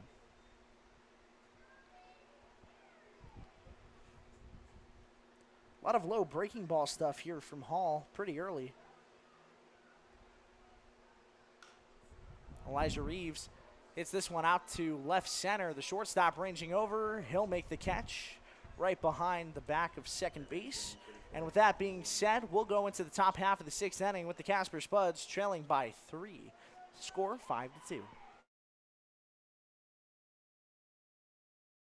Thank you, Grizzly Excavating and Construction, for sponsoring your Spuds this season. Your first and only call for quality excavation.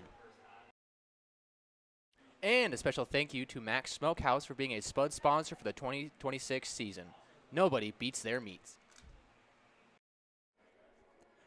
We'd like to take a quick moment to thank Platte Valley Bank for sponsoring your Casper Spuds for this 2026 season. Thank you again, Platte Valley Bank. Local banking made easy. Founded in 1948, Teton Distributors has been serving Wyoming in locations such as Gillette, Rock Springs, Cheyenne, and right here in Casper. Based in Worland, Teton Distributors is proud to be a sponsor of the Casper Spuds. Give them a call at 307-234-2659 for all your distributing needs. Teton Distributors, proud sponsor of the Casper Spuds.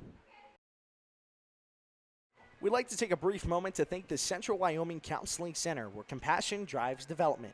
Thank you so much for sponsoring your 2026 Casper Spuds.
Welcome back to Mike Lansing Field as we begin the top half of inning number 6. It'll be the 8, 9, and 1 hitters due up for Fort Collins as Braden Millette will lead things off. Dryden Cousins, the new pitcher as well, too, for the Casper Spuds. The third pitcher now of the game for Casper, trying to keep this 3-run lead where it's at as the first pitch misses for a ball.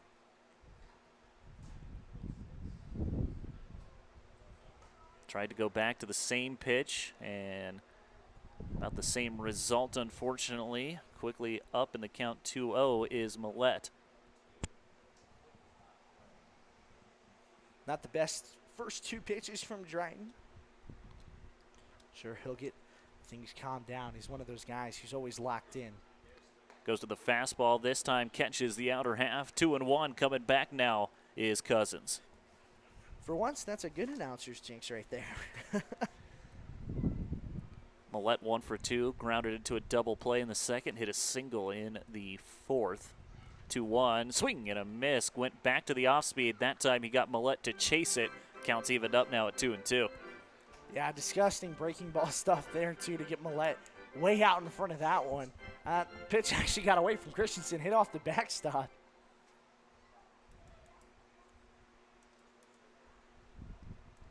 So Cousins ahead in the count, has a pitch to play with, goes back to the breaking ball, swing and a miss, and there's out number 1 here in the top of the 6th. Way to go, Cousins.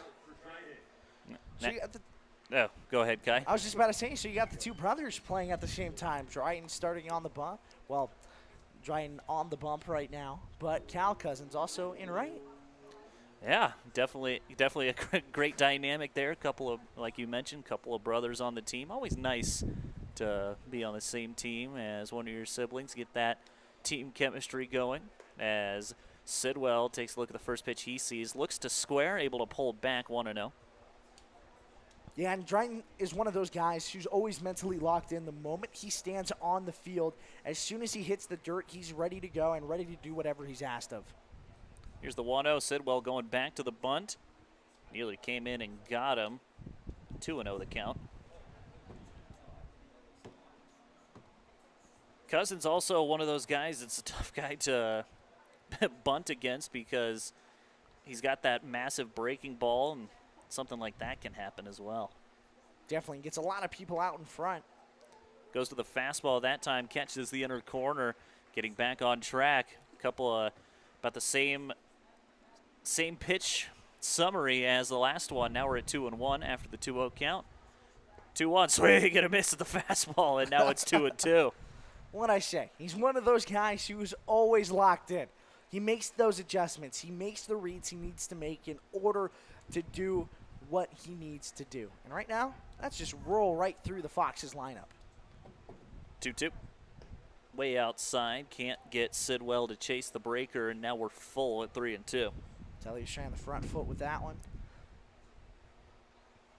Waiting on deck, top of the lineup. Wilson waiting on deck.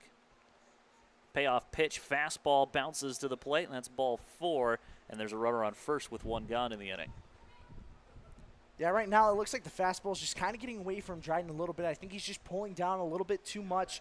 That ball is just kind of going where it needs to go. It's just not staying as high as it needs to. I think he realizes he needs to make sure his release is a little bit more on top to make sure he doesn't go down in the dirt with it.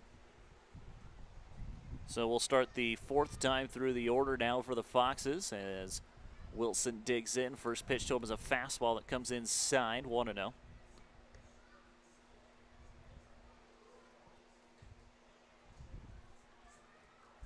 Trying to hold that lead where it is. Foxes have scored 1 run, have scored at least 1 run in the last 2 innings as the fastball from Cousins just missed on the outer half, 2-0.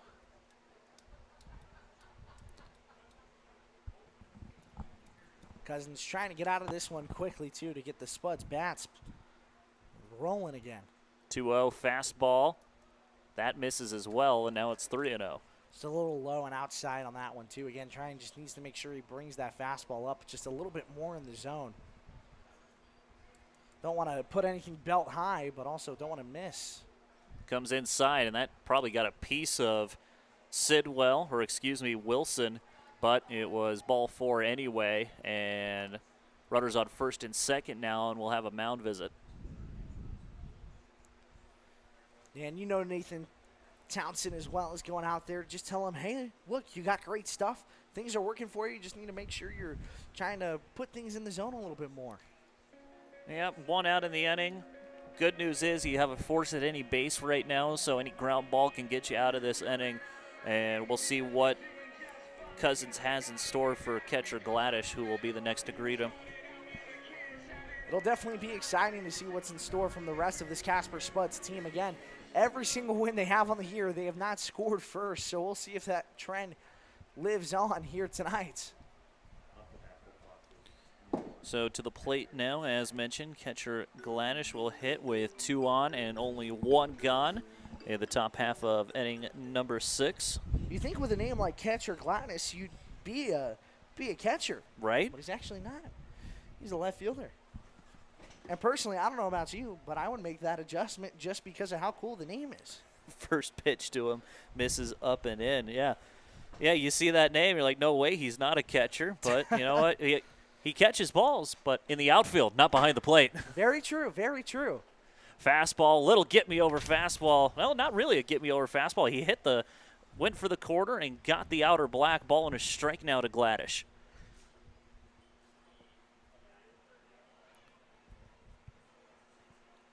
1-1. Goes back to the fastball, just missed high. 2 balls and a strike now to Gladish. You can tell, too, Drayton's trying to bring that up a little bit more and just try to settle in with what the right release is right now for that fastball. Trying to make him chase that high heat. Can't quite get him, but if they see that pitch enough, could be something. As a big swing and miss there by Gladish puts the count at 2-2. Good off-speed stuff in that scenario. That's a great pitch by Gladish. Great pitch, apologies, by Cousins.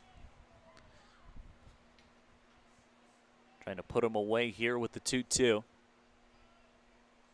Goes back to the fastball. This is a chopper charging as Wilcox. The only play will be to first, and the throw is in time, and there's 2 gone here in the inning.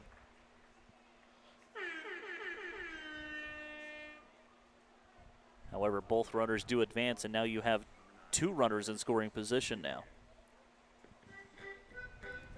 I will say, though, if you are Dryden, the benefit is that you have those 2 outs. Anything on the ground plays automatically at first base. You get the strikeout, don't really have to worry about much. First pitch from Cousins. Fastball swung on, hit high and deep left field. If it stays fair, it's gone, and it is foul. And luckily for Cousins, not even kidding, the wind shifted as soon as that ball was hit towards the left side. The trees started blowing over, and I really think that had a lot to do with the carry on that one, because that ball just kept curving foul. Wyndon Casper's a Spuds fan. We'll take it.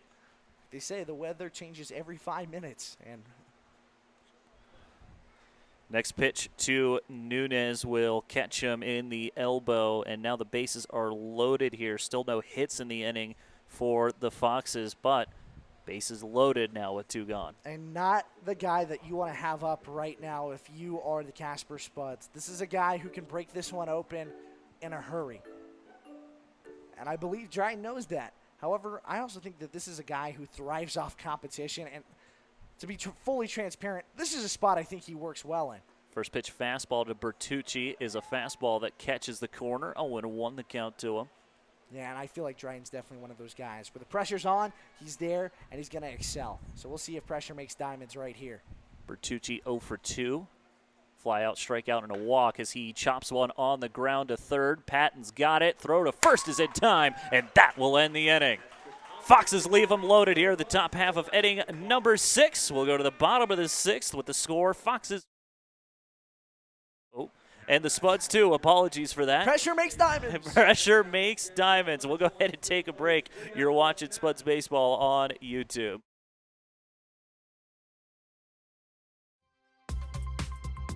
Looking to get active and connect with your community? The YMCA of Natrona County and Casper has something for everyone. State-of-the-art fitness equipment, youth programs, swim lessons, and more. Whether you're chasing goals or just getting started, the Y is here for you. Visit CasperYMCA.org and join a community that moves you forward.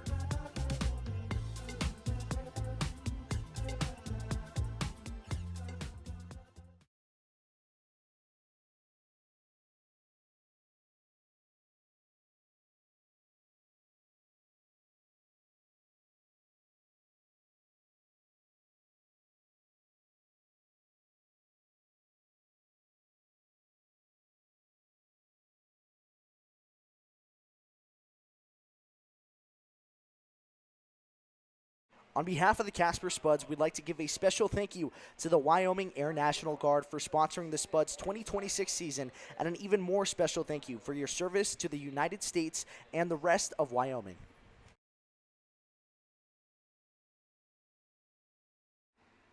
Founded in 1948, Teton Distributors has been serving Wyoming in locations such as... Welcome back to Mike Lansing Field as we begin the the bottom half of inning number 6. We'll begin with Addison Patton, and the 2-3-4 guys due up at the plate for Casper as Patton swings at the first pitch he sees. Driving try from the third baseman, not enough. Throw to first is not in time, and it's an infield single for Addison Patton. You scared me for a second right there. I was like, did he change the call? But a great job by Patton to get on as the leadoff guy. I caught myself. It's about ready to say in time, not in time. Works out for the Spuds. I got scared. I took my eyes off it for a second, and I was like, I guess the umpire threw the out sign. That'll bring up the longtime Spud, Hunter Billingsley, to the plate. Patty's also a very big threat on the base paths, too. First pitch to him is off the end of the bat, in the air to left. Charging after it is Gladish. He'll make the catch, and there is one gone. You did say catcher make catches. And there it was right there. Now batting for the Spuds, number 13, shortstop, Hayden Wilcox. So it looks like the Spuds just trying to swing at whatever looks good, because you've got an infield single and a flyout in the first 2 pitches of the bottom half of this inning. So 1-on-1 gone for the hometown kid, Caden Wilcox. 1 for 2 today. Hit a triple back in the second as the first pitch to him misses inside for a ball. 1-0 the count. Close call right there, but a good job from Wilcox to just spit on that one. Good eye. Absolutely. Heading the count. Here's the 1-0. Chopped foul. Count evened up now. Ball and a strike to Wilcox. And you just saw Wilcox tilt his head back. He knows that he wants that one back. That was a fastball, belt high. That was a pitch, too, that you can drive anywhere in the field, especially when you're Wilcox. Your back control is unbelievable, and he can pull that, too, straight away to that left center field gap. A hit here, that would make him the first to double-digit hits on the season, as they'll check on the runner at first. Patton will dive back safely.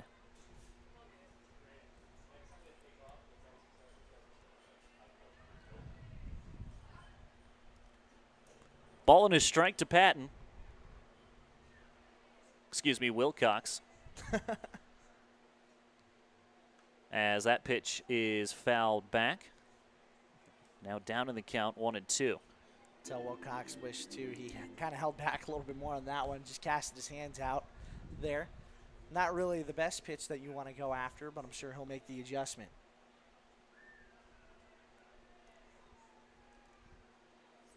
Check on Patton one more time. Dives back safely without a tag. Definitely have to be wary of him over there at first. Getting a lot of attention right now. Some fans saying to pitch the ball. Breaking ball over the head of the first baseman, and it lands just foul. Oh, that was a very close call. I thought it bounced off the line for a second, but they'll say no. So Wilcox will have to do it again, 1-2. If he gets that pitch again, he'll definitely be ready for it.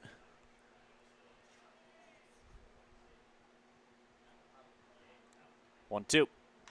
Fastball right back towards the pitcher. Weird hop, knocked down by the second baseman. They will make the out at first, and there's 2 gone in the inning. Very unorthodox way to get the out. Number 11, DH, Hunter. I guess you got to count it 3-4-3, or apologies, 1-4-3. that you do. Just kicked off the glove of the pitcher and then caused Sidwell to have to kind of readjust to make the play. I want to know what kind of cleats he's got on, because honestly, I'm surprised that he was able to change direction like that with those. Stone Cipher at the plate now. Chopper over the head of Sidwell. Now they'll send the runner home. Stone Cipher stops at first, and Patton in to score. Spuds trimming the lead. Move the score to 5-3 now. What a hop that baseball took for Stone Cipher. Head on a swivel out there, kids. That's what Coach always used to say, and he meant it. That ball took one of the biggest hops I've seen. And as a second baseman, when you're standing at about 5'10", and that ball bounces about 6 feet over your head, you know there was something right there that definitely changed the trajectory of that one. I think it just barely caught the lip of the grass to cause that weird bounce as Jordan Jones will stand in now. Takes a look at the first pitch fastball for a strike, 0-1. So Stone Cypher's got 2 RBIs tonight in his first game as a Spud and 2 hits. Pretty solid first day. Swing and a foul back, and oh boy, camera shook there a little bit as it kicks off the netting pretty close there. But we're safe, and it's 0-2. Thank goodness. So the Spuds only trail by 2 now. Stone Cypher having himself a pretty impressive day at the plate. No balls, 2 strikes. Here's the pitch to Jones. Pitch stays high, and it's 1-2. Very close call there to Jones. Good eye, nonetheless. Jones, couple of ground outs for him, but he's definitely capable of putting a ball into the gap. We've seen him do it here a couple of days ago. Runner goes, swing and a miss, drop third strike. Play will have to be to first. The throw is in time, and that's the third out of the inning. Spuds get 1 here in the bottom half of inning number 6, but they still have some work to do as we enter the later innings, as we'll go to the top half of inning number 7 with the score Foxes 5 and the Spuds 3. You're watching Spuds Baseball on YouTube.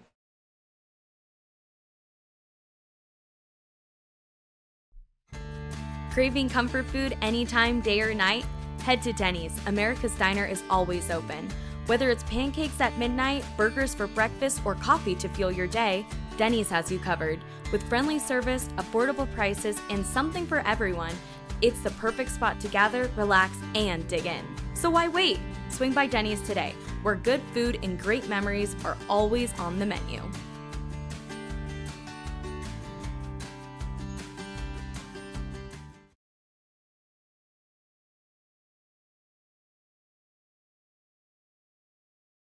And a special thank you to Max Smokehouse for being a Spud sponsor for the 2026 season. Nobody beats their meats. The Casper Spuds would like to thank the City of Casper for all the hard work that they put in at Mike Lansing Field and all over the city. Once again, a big thank you to Paul Wazica and everyone else involved at the City of Casper for keeping Mike Lansing and the Oil City in shape.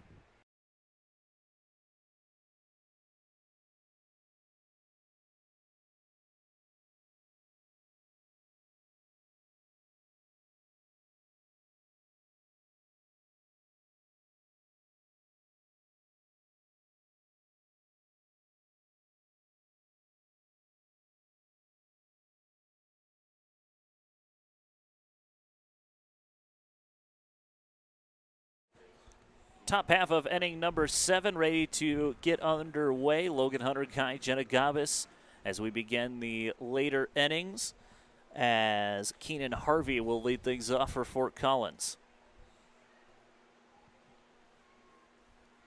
First pitch from Dryden Cousins, going for his second inning of work. Misses down and in, 1-0.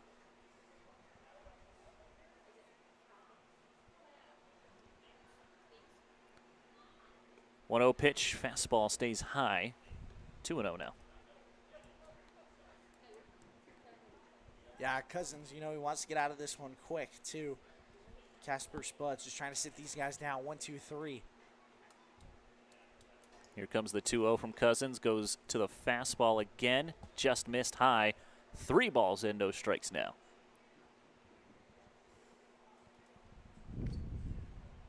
Harvey 1 for 3 today, ground out, single, and a line out for him. 3-0 comes up and in, and it's a 4-pitch walk to start the inning for Fort Collins.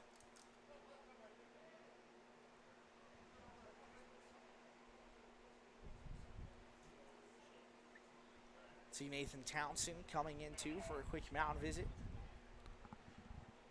So runner on first, leadoff walk, and it appears that we will have a pitching change for the Casper Spuds. So we'll go ahead and let this play out, and we'll take a break. You're watching Spuds Baseball on YouTube.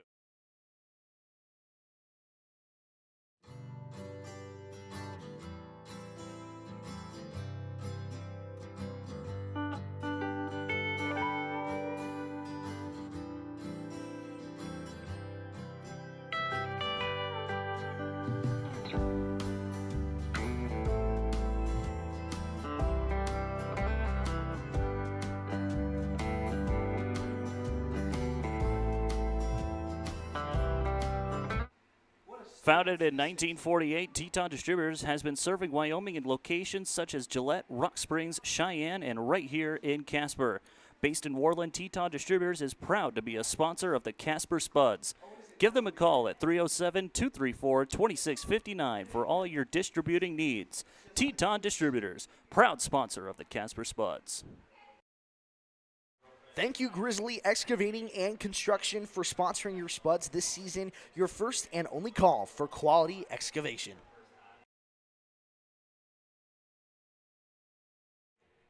Thank you to Jersey Mike's for being one of our 2026 food sponsors. Visit Jersey Mike's at either 3905 Talon Drive or 4851 East 2nd Street in Casper, or order online at jerseymikes.com or download the Jersey Mike's app. Thanks again to Jersey Mike's, a sub above.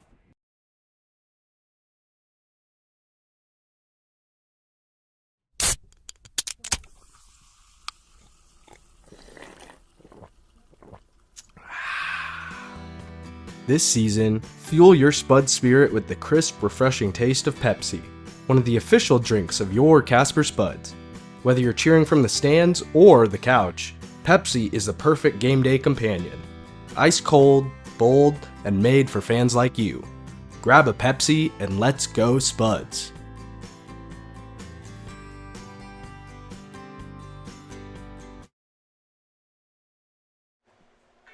Welcome back to Mike Lansing Field. New pitcher on the mound for the Casper Spuds. It's none other than Thomas Stokes will take the bump, making his third appearance of the 2026 season. Let's go, Stokes. First pitch to Owen Schmidt will miss down and in, 1-0. I think we also know a little fun fact about Thomas Stokes. He's pretty good at karaoke. That he is. Believe, we asked a lot of those guys, who would you like to take to karaoke? A lot of them answered Stokes, as that fastball barely missed high, 2-0. Not only that, but we actually we had the privilege to see him perform live. That we did. So 2 balls and no strikes to Schmidt. 2-0 chopper, gloved by Jones, step on the bag for 1, throw to Wilcox covering, and it is in time for a double play. How about that? Way to do it by yourself over there, number 39. Let's go, Jones. Great catch there by Stokes. Just a high chopper. He's able to jump up, glove it, and come down on first base. And how about the turn and throw to Wilcox covering it short? Great job there. Thomas Stokes, 3 or 4 pitches into that AB, he's able to get 2 outs. So a very impressive job to come in and just clear the bases. First pitch swing is Bellinger, floater just out of the reach of the shortstop, the second baseman, Billingsley, and it's a single for Bellinger. Yeah, just an unfortunate hit right there, too, just getting past the outstretched mitt. That's one of those hits you can't really do too much about either, just that little floater right under the glove of Billingsley. Yeah, just right off the end of the bat, and that's always a tough play to make out there at second. Great effort by Hunter Billingsley, just came through as Bryson Millette will come to the plate. The one thing I'll note about Stokes, too, is that slider's got a lot of run. There it is right there, and it's a wave and a miss from Millette as Stokes ahead in the count 0-1. Let me put down the signs. So what a correction. Braden Millette, not Bryson. Braden Millette at the plate. Stokes ahead of the count 0-1.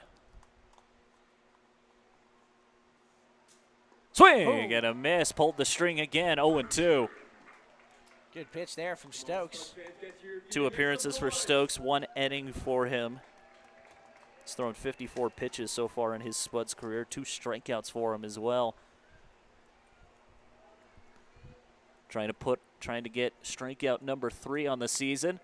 And he does! Big swing and miss by Millette, and that will end the inning. Big double play for the Spuds. Stokes turns around and picks up the strikeout, and a quick 7th inning here for the Foxes. We'll go ahead and take a break. Stretch time here in Casper. It's the Foxes 5 and the Spuds 3. You're watching Spuds Baseball on YouTube.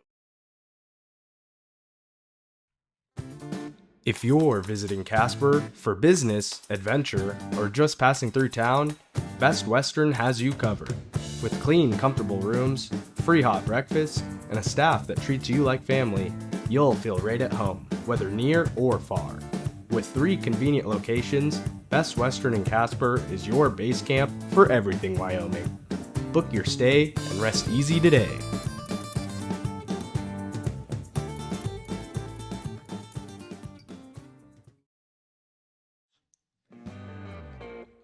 When it comes to reliable infrastructure, Dura-Line and Casper is leading the way. As a trusted manufacturer of high-performance conduit and cable protection, Dura-Line helps power the connections that keep Wyoming and the world running strong. From broadband to energy, their innovative solutions are built to last in any environment. Represented in Casper, trusted everywhere, Dura-Line, creating connections that matter. We'd like to take a brief moment to thank the Central Wyoming Counseling Center, where compassion drives development.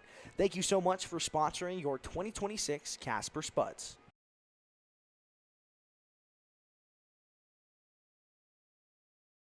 With over 20 years of experience, 5150 Heating and Air Conditioning can help you with all your HVAC needs. A proud sponsor of the Casper Spuds, they serve clients in Casper, Douglas, and Rawlins. Call 307-259-0053 for all you need in heating and air conditioning. 5150 Heating and Air Conditioning, proud sponsor of the Casper Spuds. Welcome back to Casper as we begin the bottom half of inning number 7. Trey Brooks, the first to hit as he takes a fastball right down Broadway for a strike. 0-1 the count to him.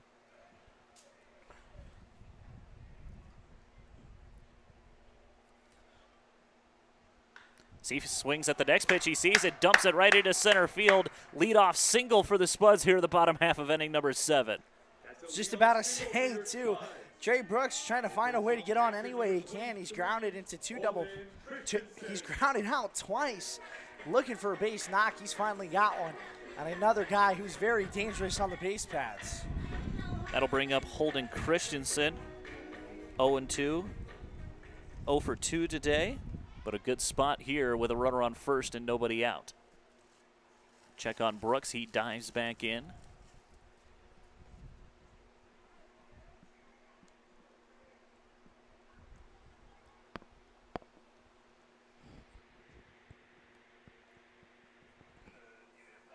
Now here comes the first pitch. Fastball. Finds the zone. 0-1. I believe Christensen lost his arm guard. That he did. Yeah, that fell off. Got to tighten that up.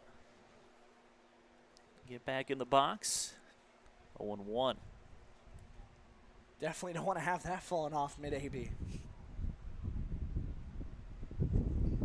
A 1 breaking ball. Christensen as now Brooks is running for second. Catcher can't find the baseball. Brooks thinking about third, but he thinks better of it. Yeah, the catcher had a hard time finding that baseball. I believe it was because the home plate umpire was standing right in front of it, and as soon as the catcher turned around for the Foxes, he wasn't able to see it, and he was looking everywhere and was like asking the umpire, "Where's it at?" Completely screened by the left foot of the home plate umpire, and great jump, great break there for the Spuds. Puts a runner in scoring position now here in the inning.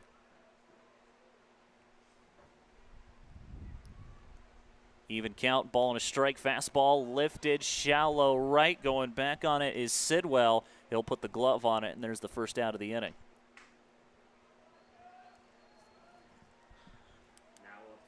Now you bring up a very clutch hitter. Cal Cousins, he had a big hit a couple days ago against the Spearfish for the first game of that 2-game series. He had a bases clearing double, I believe, that actually led to the Casper Spuds winning that game 9-8. See what he can do here. He's already got a double to his name tonight, 1 for 2. Spuds would love another one here. Cousins looking to bunt. Pitch misses high, 1-0.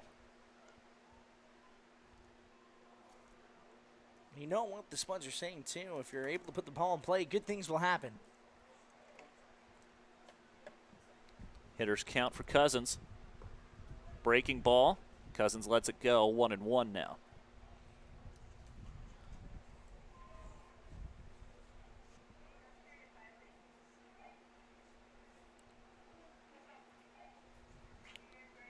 Next pitch, fastball chopper towards the shortstop. Nunez has it. He'll throw to first, skips into the glove of the first baseman, and there's 2 gone here in the inning.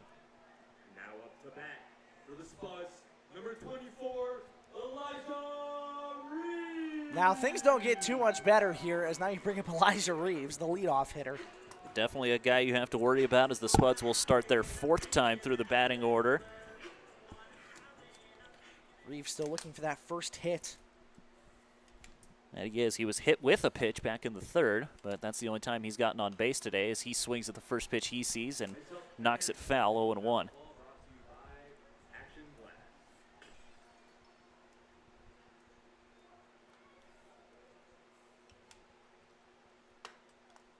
No balls and a strike to Reeves.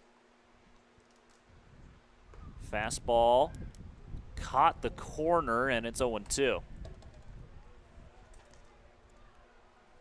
Now with a runner at third base and potentially the runner that can get you within 1, don't really want to let that position go past you. This is on the ground towards the right side. Sidwell able to glove it. Throw to first is in time, and that will end the inning. Brooks gets all the way to 3rd, but they can't bring him home. Spuds leave 1. Go to the top half of inning number 8. Score is Foxes 5 and the Spuds 3. You're watching Spuds Baseball on YouTube.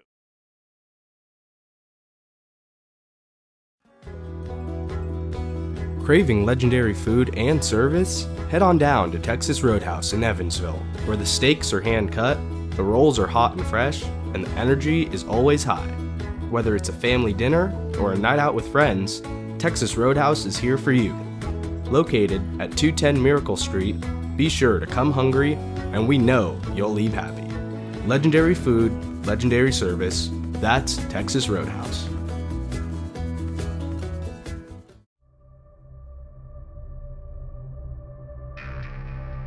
It's the crack of the bat, roar of the crowd, and an ice-cold Budweiser in your hand. Budweiser is the perfect companion to every pitch, hit, and home run. Brewed for those who live for the game and savor the moment. This season, make it a Bud. Budweiser. This Bud is for you.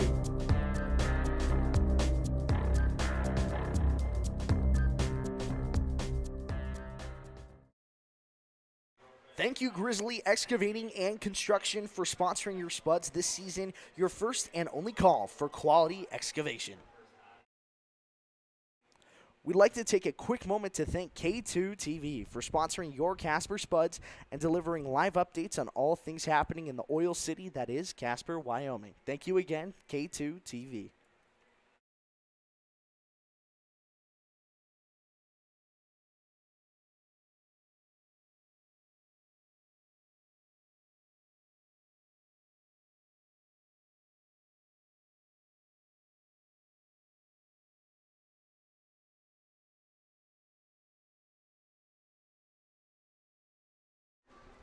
Top of the 8th, ready to go.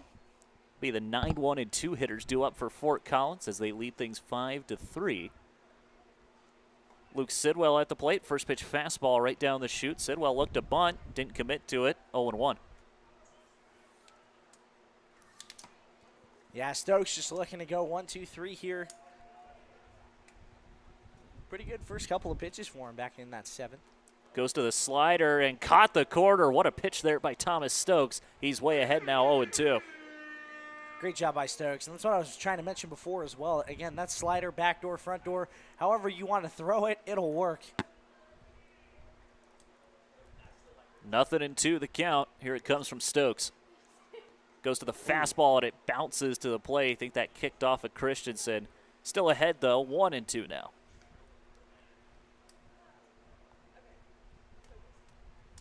And I guess if you're going to go low, that's about as low as you can go. Sidwell in this one, 0 for 1. A couple of walks and a fly out for him.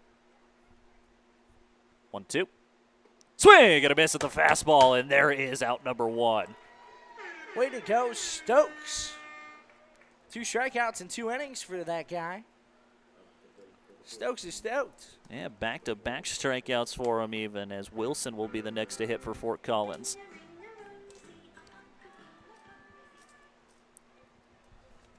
Foxes start their 5th time now through the batting order. As the first pitch to Wilson catches the bottom of the zone, 0-1 the count. Got to say, great job so far by Thomas Stokes to locate those pitches, get ahead of the count early. Most indubitably. Goes back to the fastball, can't get Wilson to chase. 1-1 the count now.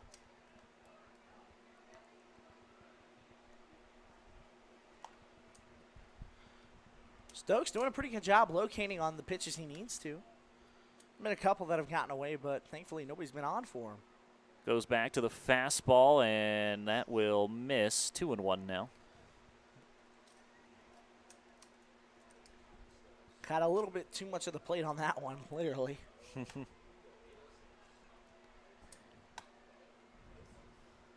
Wilson singled back in the first, but that's the only hit for him so far in this one. Is the fastball caught the zone, and it's 2-2.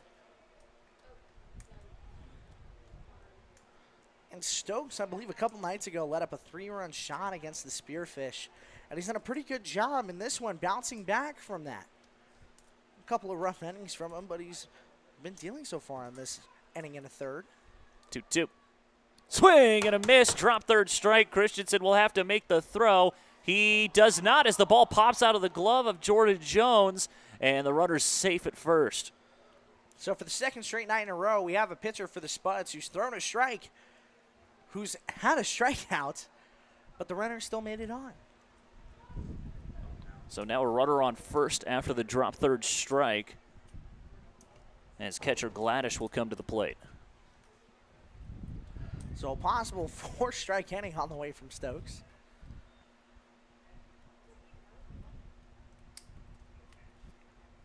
First pitch catches the outer half, 0-1. Stokes has gotten ahead of all 3 batters so far. He's gotten 2 strikeouts for it as well. Checks on the runner at first. Checks again. One more time. 0-1. Stays outside. Ooh. Gladish thought about going after it. Able to hold back. Counts evened up at 1-1. Yeah, good eye there from Gladish. Not biting on that one. 1-1 breaking ball. Chopper over the head of Patton over there at third. Gets into left field, and it's a 1-out single. Puts runners on first and second now for Fort Collins. Yeah, that's a tough break, too, if you're Stokes. You get the strikeout, you give up the single. However, the problem is with that strikeout came a base runner. Yeah, and that ball was hit perfectly for Gladish. Just bounced right over the head of Patton. Not much he could have done about that one. So 2 on, 1 gone. Next to the plate, Dom Nunez.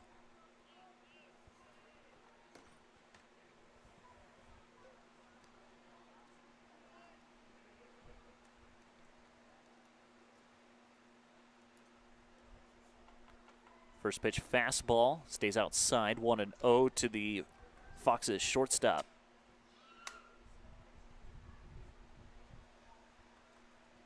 Been a phenomenal display from both of these teams defensively. Casper Spuds turning a lot of double plays tonight, I believe 4 on the day. 1-0 from Stokes, breaking ball, just missed, and it's 2-0. Thought he caught the outside corner with that one. Kai, you would be correct. I have 4 double plays turned in 7 innings for the Spuds so far. 4 errors, however. But I guess in a way you make up for it with the 4 double plays. 2-0 rather. Bounces to the plate. Good block by Christensen. Quickly corrals the ball. No one advances. 3-0 now the count to Nunez. Nunez 0 for 2. Strikeout. Reach via error. Walk, hit by pitch. He's done a little bit of everything tonight. There's a couple of ways that you can get on. There's also a couple ways you can get out. That you can. Here's the 3-0 from Stokes. Fastball catches the outer half. 3-1 now. Good job by Stokes to just be able to put something across the plate. Potentially try to see if you can get Gladish to think about something here. Apologies, Nunez. 3-1. Fouled back, and now we're full at 3-2. was a great challenge pitch there by Stokes. Low fastball. Definitely a pitch that Nunez has to offer at. Able to foul it off. But 1 strike away here for Stokes. If I'm Stokes, I'm going back foot slider here in this position. Trying to get him to turn over some. Payoff pitch. Fastball. Low, ball 4, and the bases are loaded.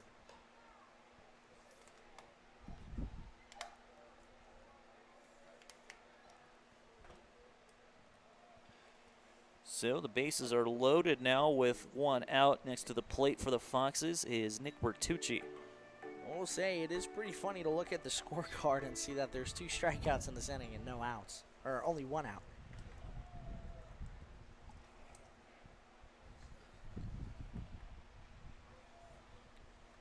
Bertucci 0 for 3. Walked and came around to score back in the 5th as the first pitch to him. He is a ball 1-0.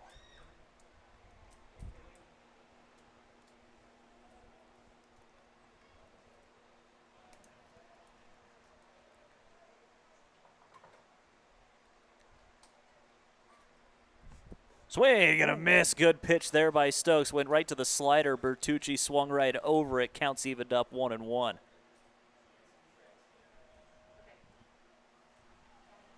Have a force at any base here. If you're Stokes here, do you try to roll one up or do you just go get Bertucci? I think try to roll one up. Try to get 2, get out of this thing. Ooh, sword! Half swing there by Bertucci, and now he's down in the count 1-2. Stokes looking for strikeout number 3 in the inning. You know Stokes was saying in his head, too, that was a good pitch. Nah, That was a good pitch. I'm sure he loved every bit of that pitch. Stokes ahead in the count, 1-2. Try to put away the big threat. Goes to the fastball. Ball gets away from Christensen. Run comes in to score for Fort Collins, and now it's 6-3.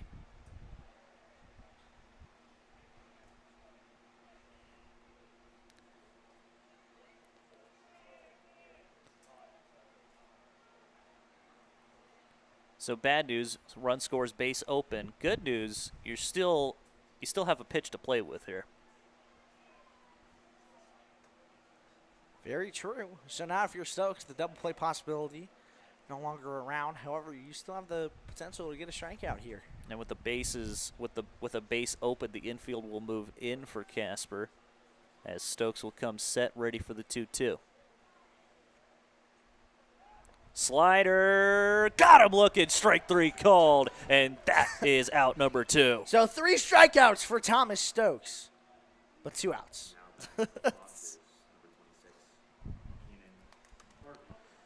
So that'll bring to the dish Keenan Harvey.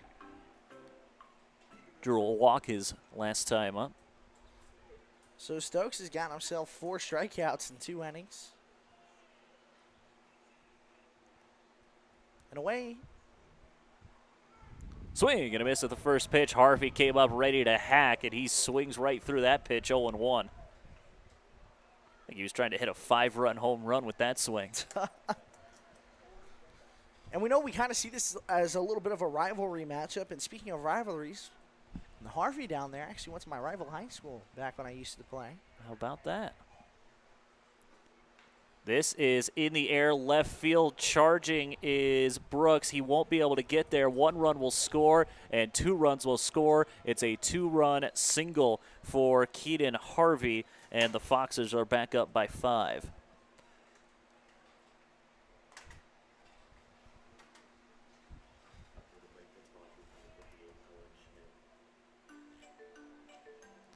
Second hit of the ball game for Harvey, and that one a big one. Some insurance in the 8th now for Fort Collins. Owen Schmidt, the next to hit, as the first pitch to him misses down and in. 1-0.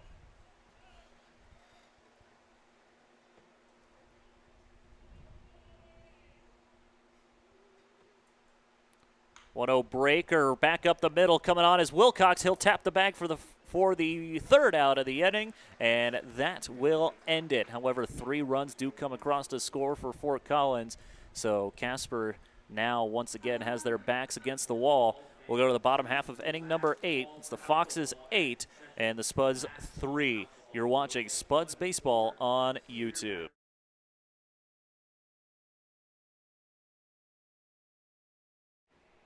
The Casper Spuds would like to thank the City of Casper for all the hard work that they put in at Mike Lansing Field and all over the city. Once again, a big thank you to Paul Wazica and everyone else involved at the City of Casper for keeping Mike Lansing and the Oil City in shape.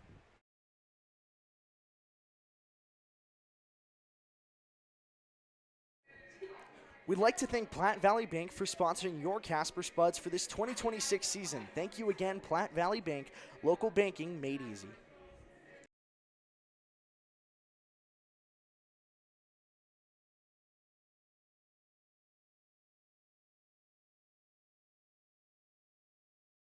On behalf of the Casper Spuds, we'd like to give a special thank you to the Wyoming Air National Guard for sponsoring the Spuds 2026 season, and an even more special thank you for your service to the United States and the rest of Wyoming.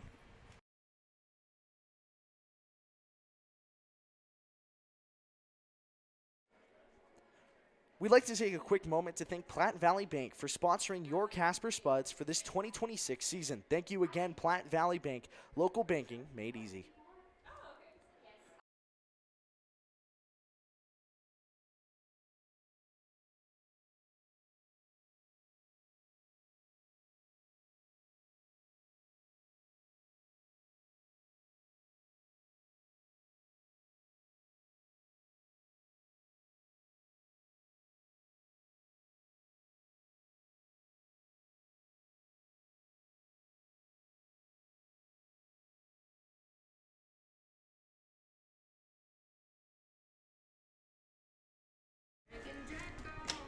Bottom of the 8th, set to go. Spuds down by 5 as Addison Patton will lead it off for the Spuds. First pitch to him, fastball right down the chute, and it's 0-1. 2, 3, 4 guys due up for Casper. Patton, a defensive replacement as he waves and misses at the next pitch, quickly down 0-2. Hit a single back in the 6th.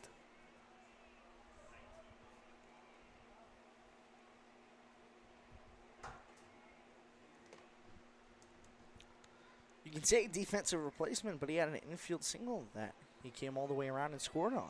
That he did as the next pitch misses.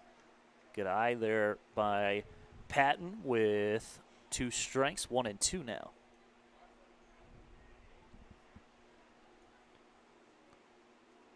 Swing and a miss, and that is the first out of the inning. Now batting for the Spuds, number 19, Hunter Billingsley. Next to the plate comes a guy who has been uncharacteristically quiet. Hunter Billingsley coming up 0 for 2 today.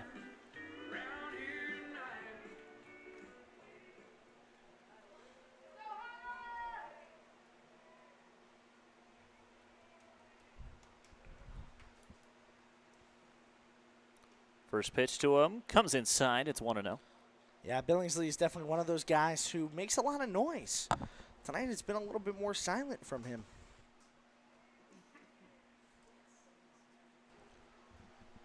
Head in the count here, though, as the 1-0 fastball catches the zone, 1-1.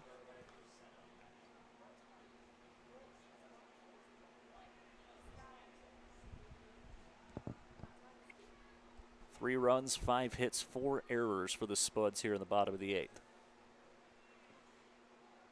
1-1 fastball right at the knees, and it's 1-2.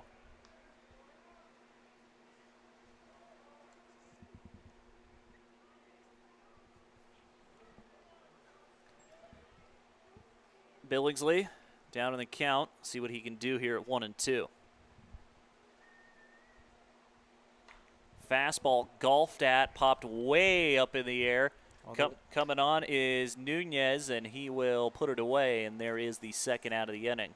The wind was slicing that one a lot. Looked like it was starting at the second baseman and cut all the way behind the back of the bag. So quickly, 2 are gone here in the bottom half of inning number 8. And here comes Caden Wilcox.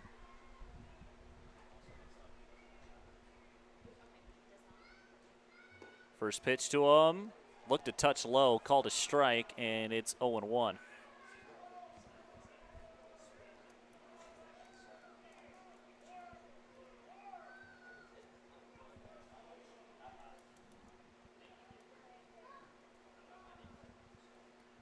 Time called, and the home plate umpire, that's Corey Monroe behind the plate, and he's telling the Spuds dugout to calm it down over there. Don't want things to get heated again after what happened the other night. That pitch comes in on Wilcox. He takes it for a ball, puts the count at 1-1.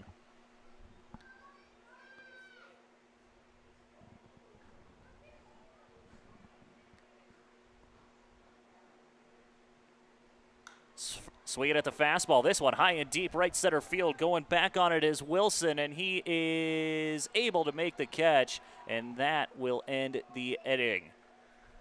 3 up, 3 down go the Spuds. We'll go to the top half of inning number 9. Foxes 8, Spuds 3. You're watching Spuds Baseball on YouTube. And a special thank you to Max Smokehouse for being a Spud sponsor for the 2026 season. Nobody beats their meats. Thank you to Jersey Mike's for being one of our 2026 food sponsors. Visit Jersey Mike's at either 3905 Talon Drive or 4851 East 2nd Street in Casper, or order online at jerseymikes.com or download the Jersey Mike's app. Thanks again to Jersey Mike's, a sub above. Thank you, Grizzly Excavating and Construction, for sponsoring your Spuds this season. Your first and only call for quality excavation. We'd like to take a quick moment to thank Platte Valley Bank for sponsoring your Casper Spuds for this 2026 season. Thank you again, Platte Valley Bank. Local banking made easy. We'd like to take a brief moment to thank the Central Wyoming Counseling Center, where compassion drives development. Thank you so much for sponsoring your 2026 Casper Spuds. With over 20 years of experience, 5150 Heating and Air Conditioning can help you with all your HVAC needs.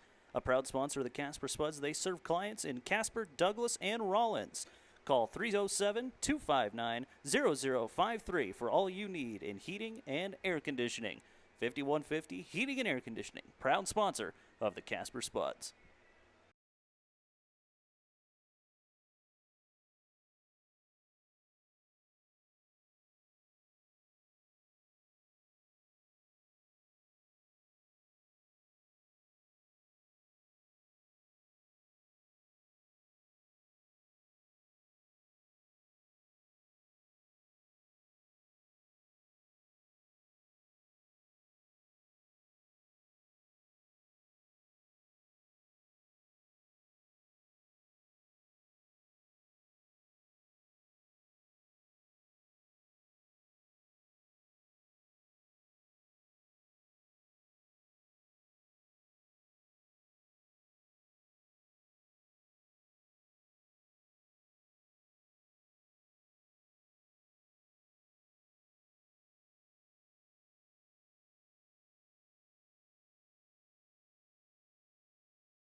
Top half of the ninth, ready to go here at Mike Lansing. New pitcher on the mound for the Casper Spuds, Elijah Reeves on the bump.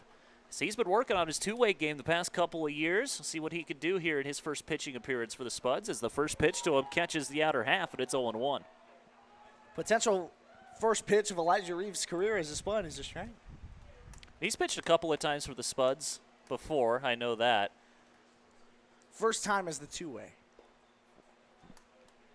That'll Right? play. That'll play. That'll play? That'll Okay, play. cool. 1-1. I think I'm in for bogey. Because, yeah, a couple of times he's come on to pitch was when he was mainly a center fielder. But, yeah, past couple of years he's been trying to work his way to be a two-way pitcher as that fastball comes in hot, stays high, 2-1. Pulling the Shohei Ohtani card out. Hey, if anyone's capable of getting that label, it's definitely Elijah Reeves. 2-1 slide piece, catches the zone, 2-2 the count. Very true. Elijah Reeves looking to pick up a K. First one of the season it would be. Gets the sign, likes what he sees from Christensen behind the plate. 2-2. Swing and a miss. Drop third strike. Christensen will make the throw in time, and that is out number 1. Good pitch right there by Elijah Reeves. He's the bee's knees. So a strikeout, 2-3 put out. 1 gone here in the top of the 9th. Next to hit is Braden Millette. Reeves really made him feel that breeze. That he did. I like that one. Yeah, there you go. We'll workshop it. Big pun guy. Got to stick with the puns. First pitch fastball to Millette, misses down and away. 1-0 the count.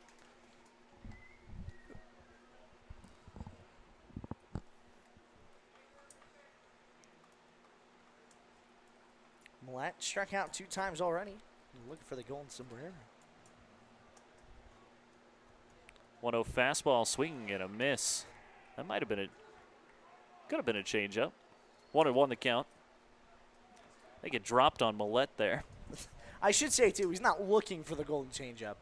Reeves is trying to deliver the golden changeup, golden sombrero. He does have a golden changeup there.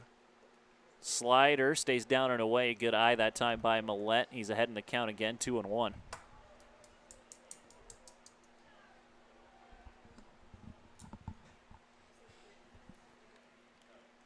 Try to get out of this inning unscathed. Keep the score right where it's at. Fastball misses outside. 3-1 now.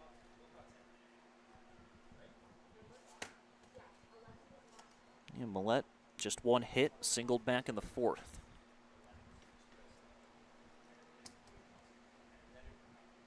3-1 from the Casper kid.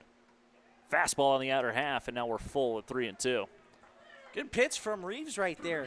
Dotting that on the outside corner.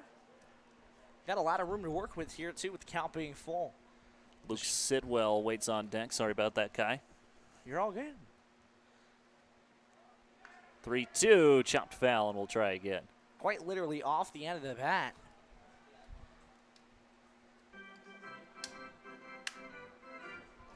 I mean, it almost went into the cup of the barrel off on that one.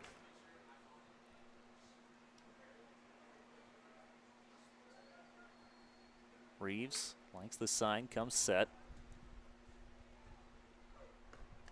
Grunts his slider in there, misses down and away. I can hear that from all the way up here, but he'll lose Millette, and there's a runner on first with 1 gone.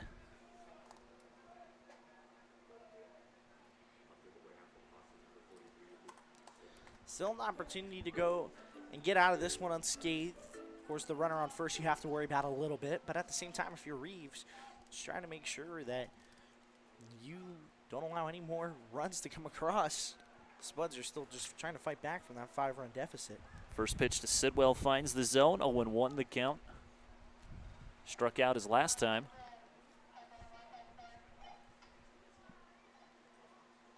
This one is lifted down the left field line. Chasing after it is Brooks, but it'll get foul, and the count moves to 0-2.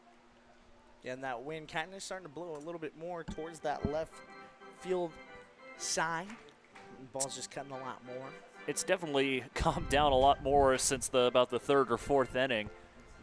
For sure. Those flags aren't moving nearly as much as they were.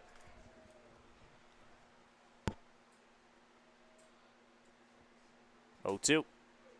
Fastball just missed inside, and it's 1-2. Reeves trying to figure out where that one missed.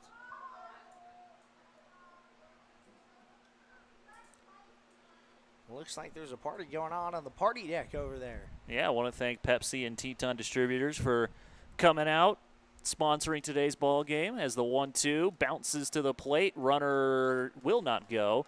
Good block behind the plate by Christensen. Count moves even, 2-2. Runner did think about it, though. Decided he'd be better off staying over there at first base. Yeah.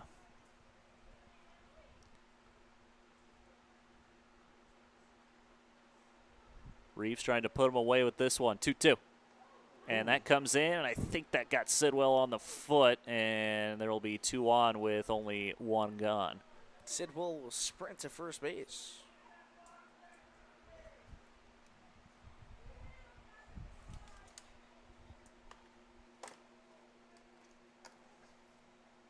So that'll bring Wilson to the plate now. And the coach for the Foxes will come out, make sure that Sidwell's okay, come and check on him.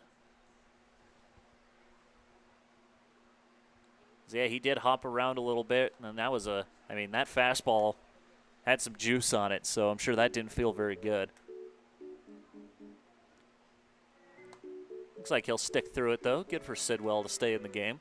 I will say one of the things, too, that kind of sucks about getting hit in the foot is, sure, you do have your shoe on, but at the same time, if that hits your ankle or that joint just right there, it can really leave a big knot there, and it is not a fun time trying to run or walk on it at that. Yeah, and that can only provide so much padding on a 92-mile-an-hour fastball Exactly. if it hits you in the top of the foot, too. First pitch is a strike. 0-1.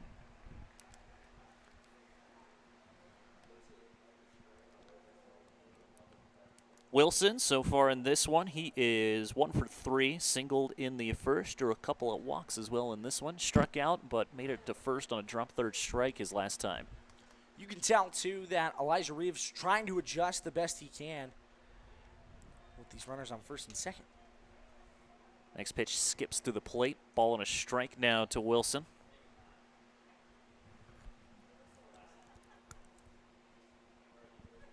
Well, with this being the last game of the series, I think we should say, too, nice matchup for the Casper Spuds. They'll be on the road back to Pierre to go face off against the same team they started the season against, the Oahe Zap. Yep, a little 3-game set over the weekend against the Oahe Zap.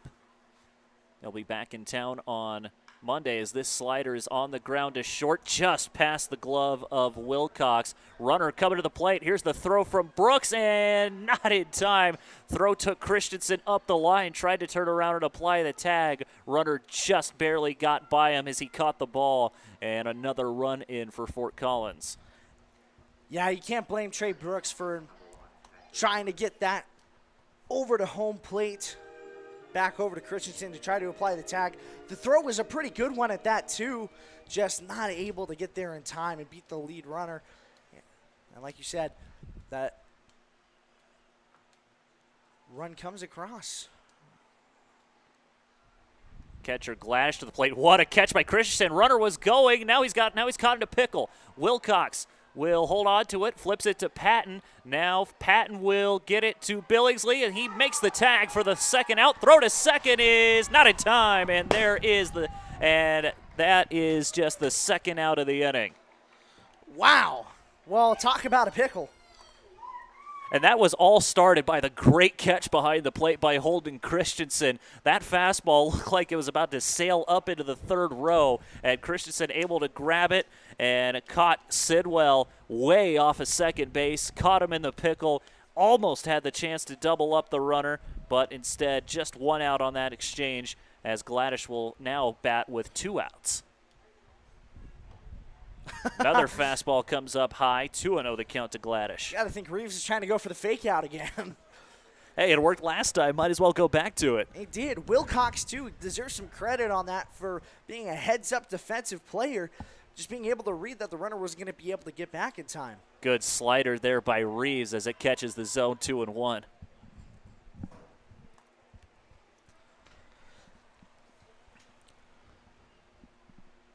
Still a hitter's count. See what Reeves can do here on 2-1.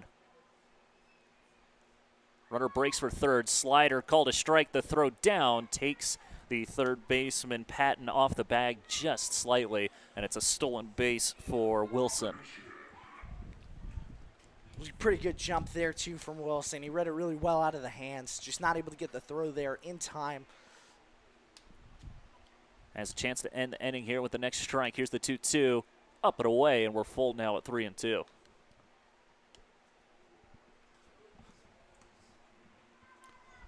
So runner on third now. Full count to Gladish. Here it comes. Fastball on the ground to third, under the glove of Patton, and it'll be an RBI single for catcher Gladish.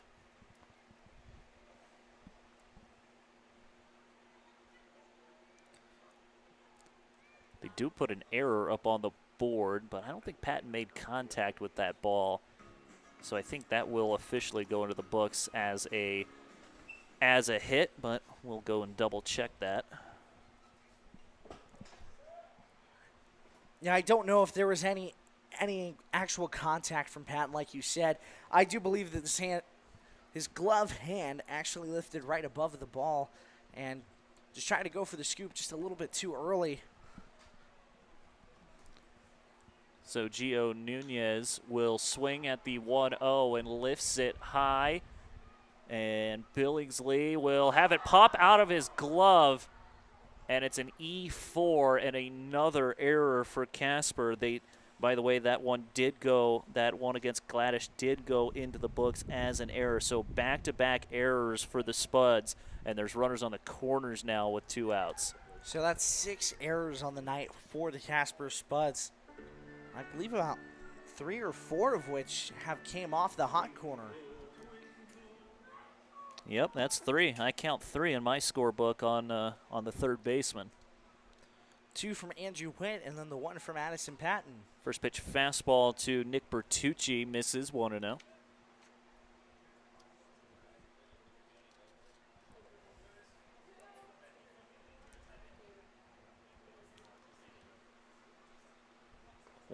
Catches the inner half. Ball on a strike now to Bertucci.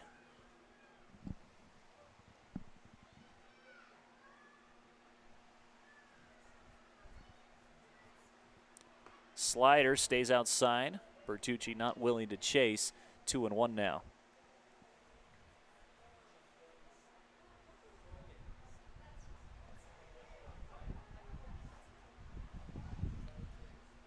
Two-one.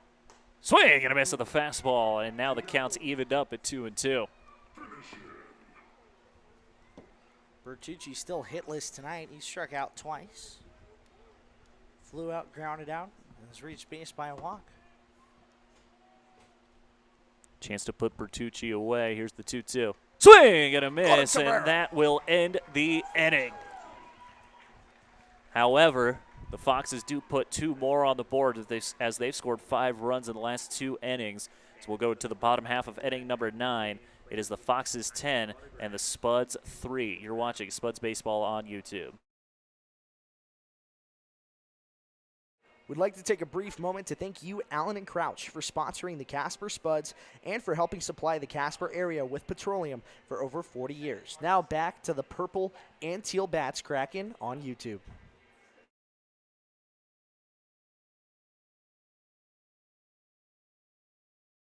On behalf of the Casper Spuds, we'd like to give a special thank you to the Wyoming Air National Guard for sponsoring the Spuds 2026 season, and an even more special thank you for your service to the United States and the rest of Wyoming.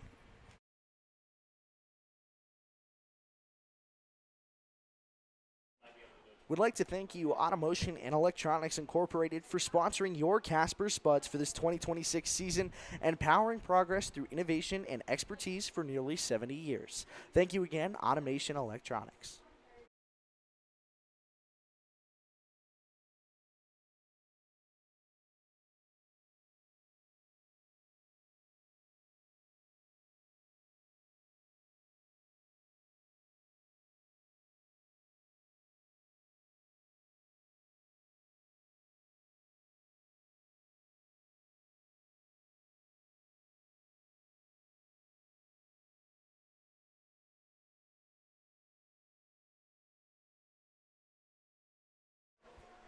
Welcome back to Mike Lansing Field as the first pitch to Hunter Stone Cipher is shot foul.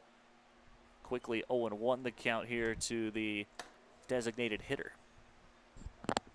Stone Cipher trying to get a 7-run rally going here for the Casper Spuds. Next pitch waved at and missed. 0-2 the count.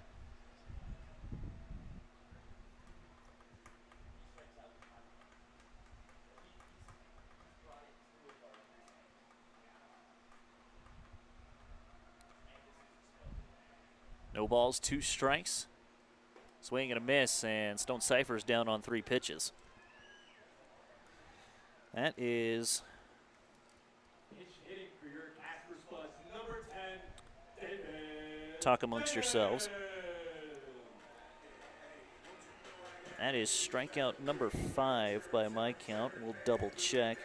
Strikeout number 6 rather for Hall, going for the complete game.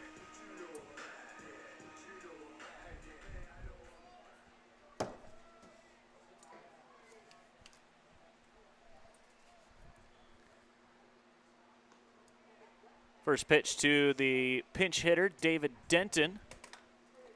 Misses, 1-0.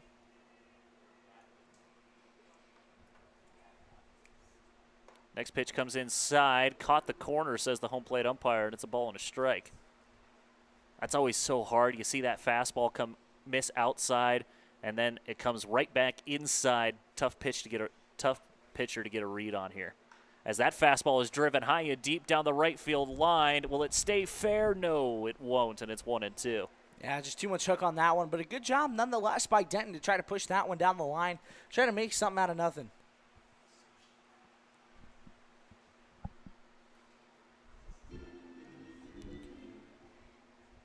So Denton in game 1,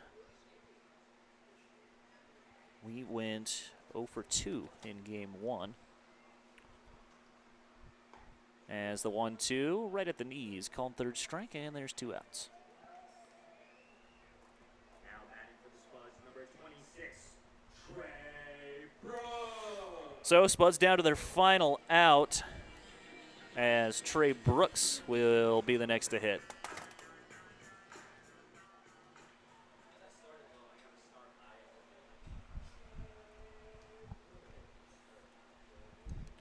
Brooks 1 for 3 today, as the first pitch to him is a strike, 0-1. Singled back in the 7th.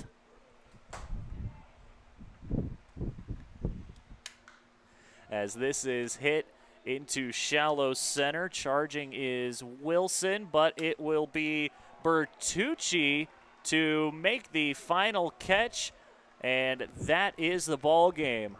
The Fort Collins Foxes take the rubber match here in Casper, putting the final score at the Foxes 10 and the Spuds 3. Kai, we've hit the end of this ball game. What are your thoughts on what you saw throughout these 9 innings? You know, there needs to be a lot of defensive adjustments, I feel like, that need to be made for the Casper Spuds. 6 errors is something that you can't have happen, especially, too, on a daily basis.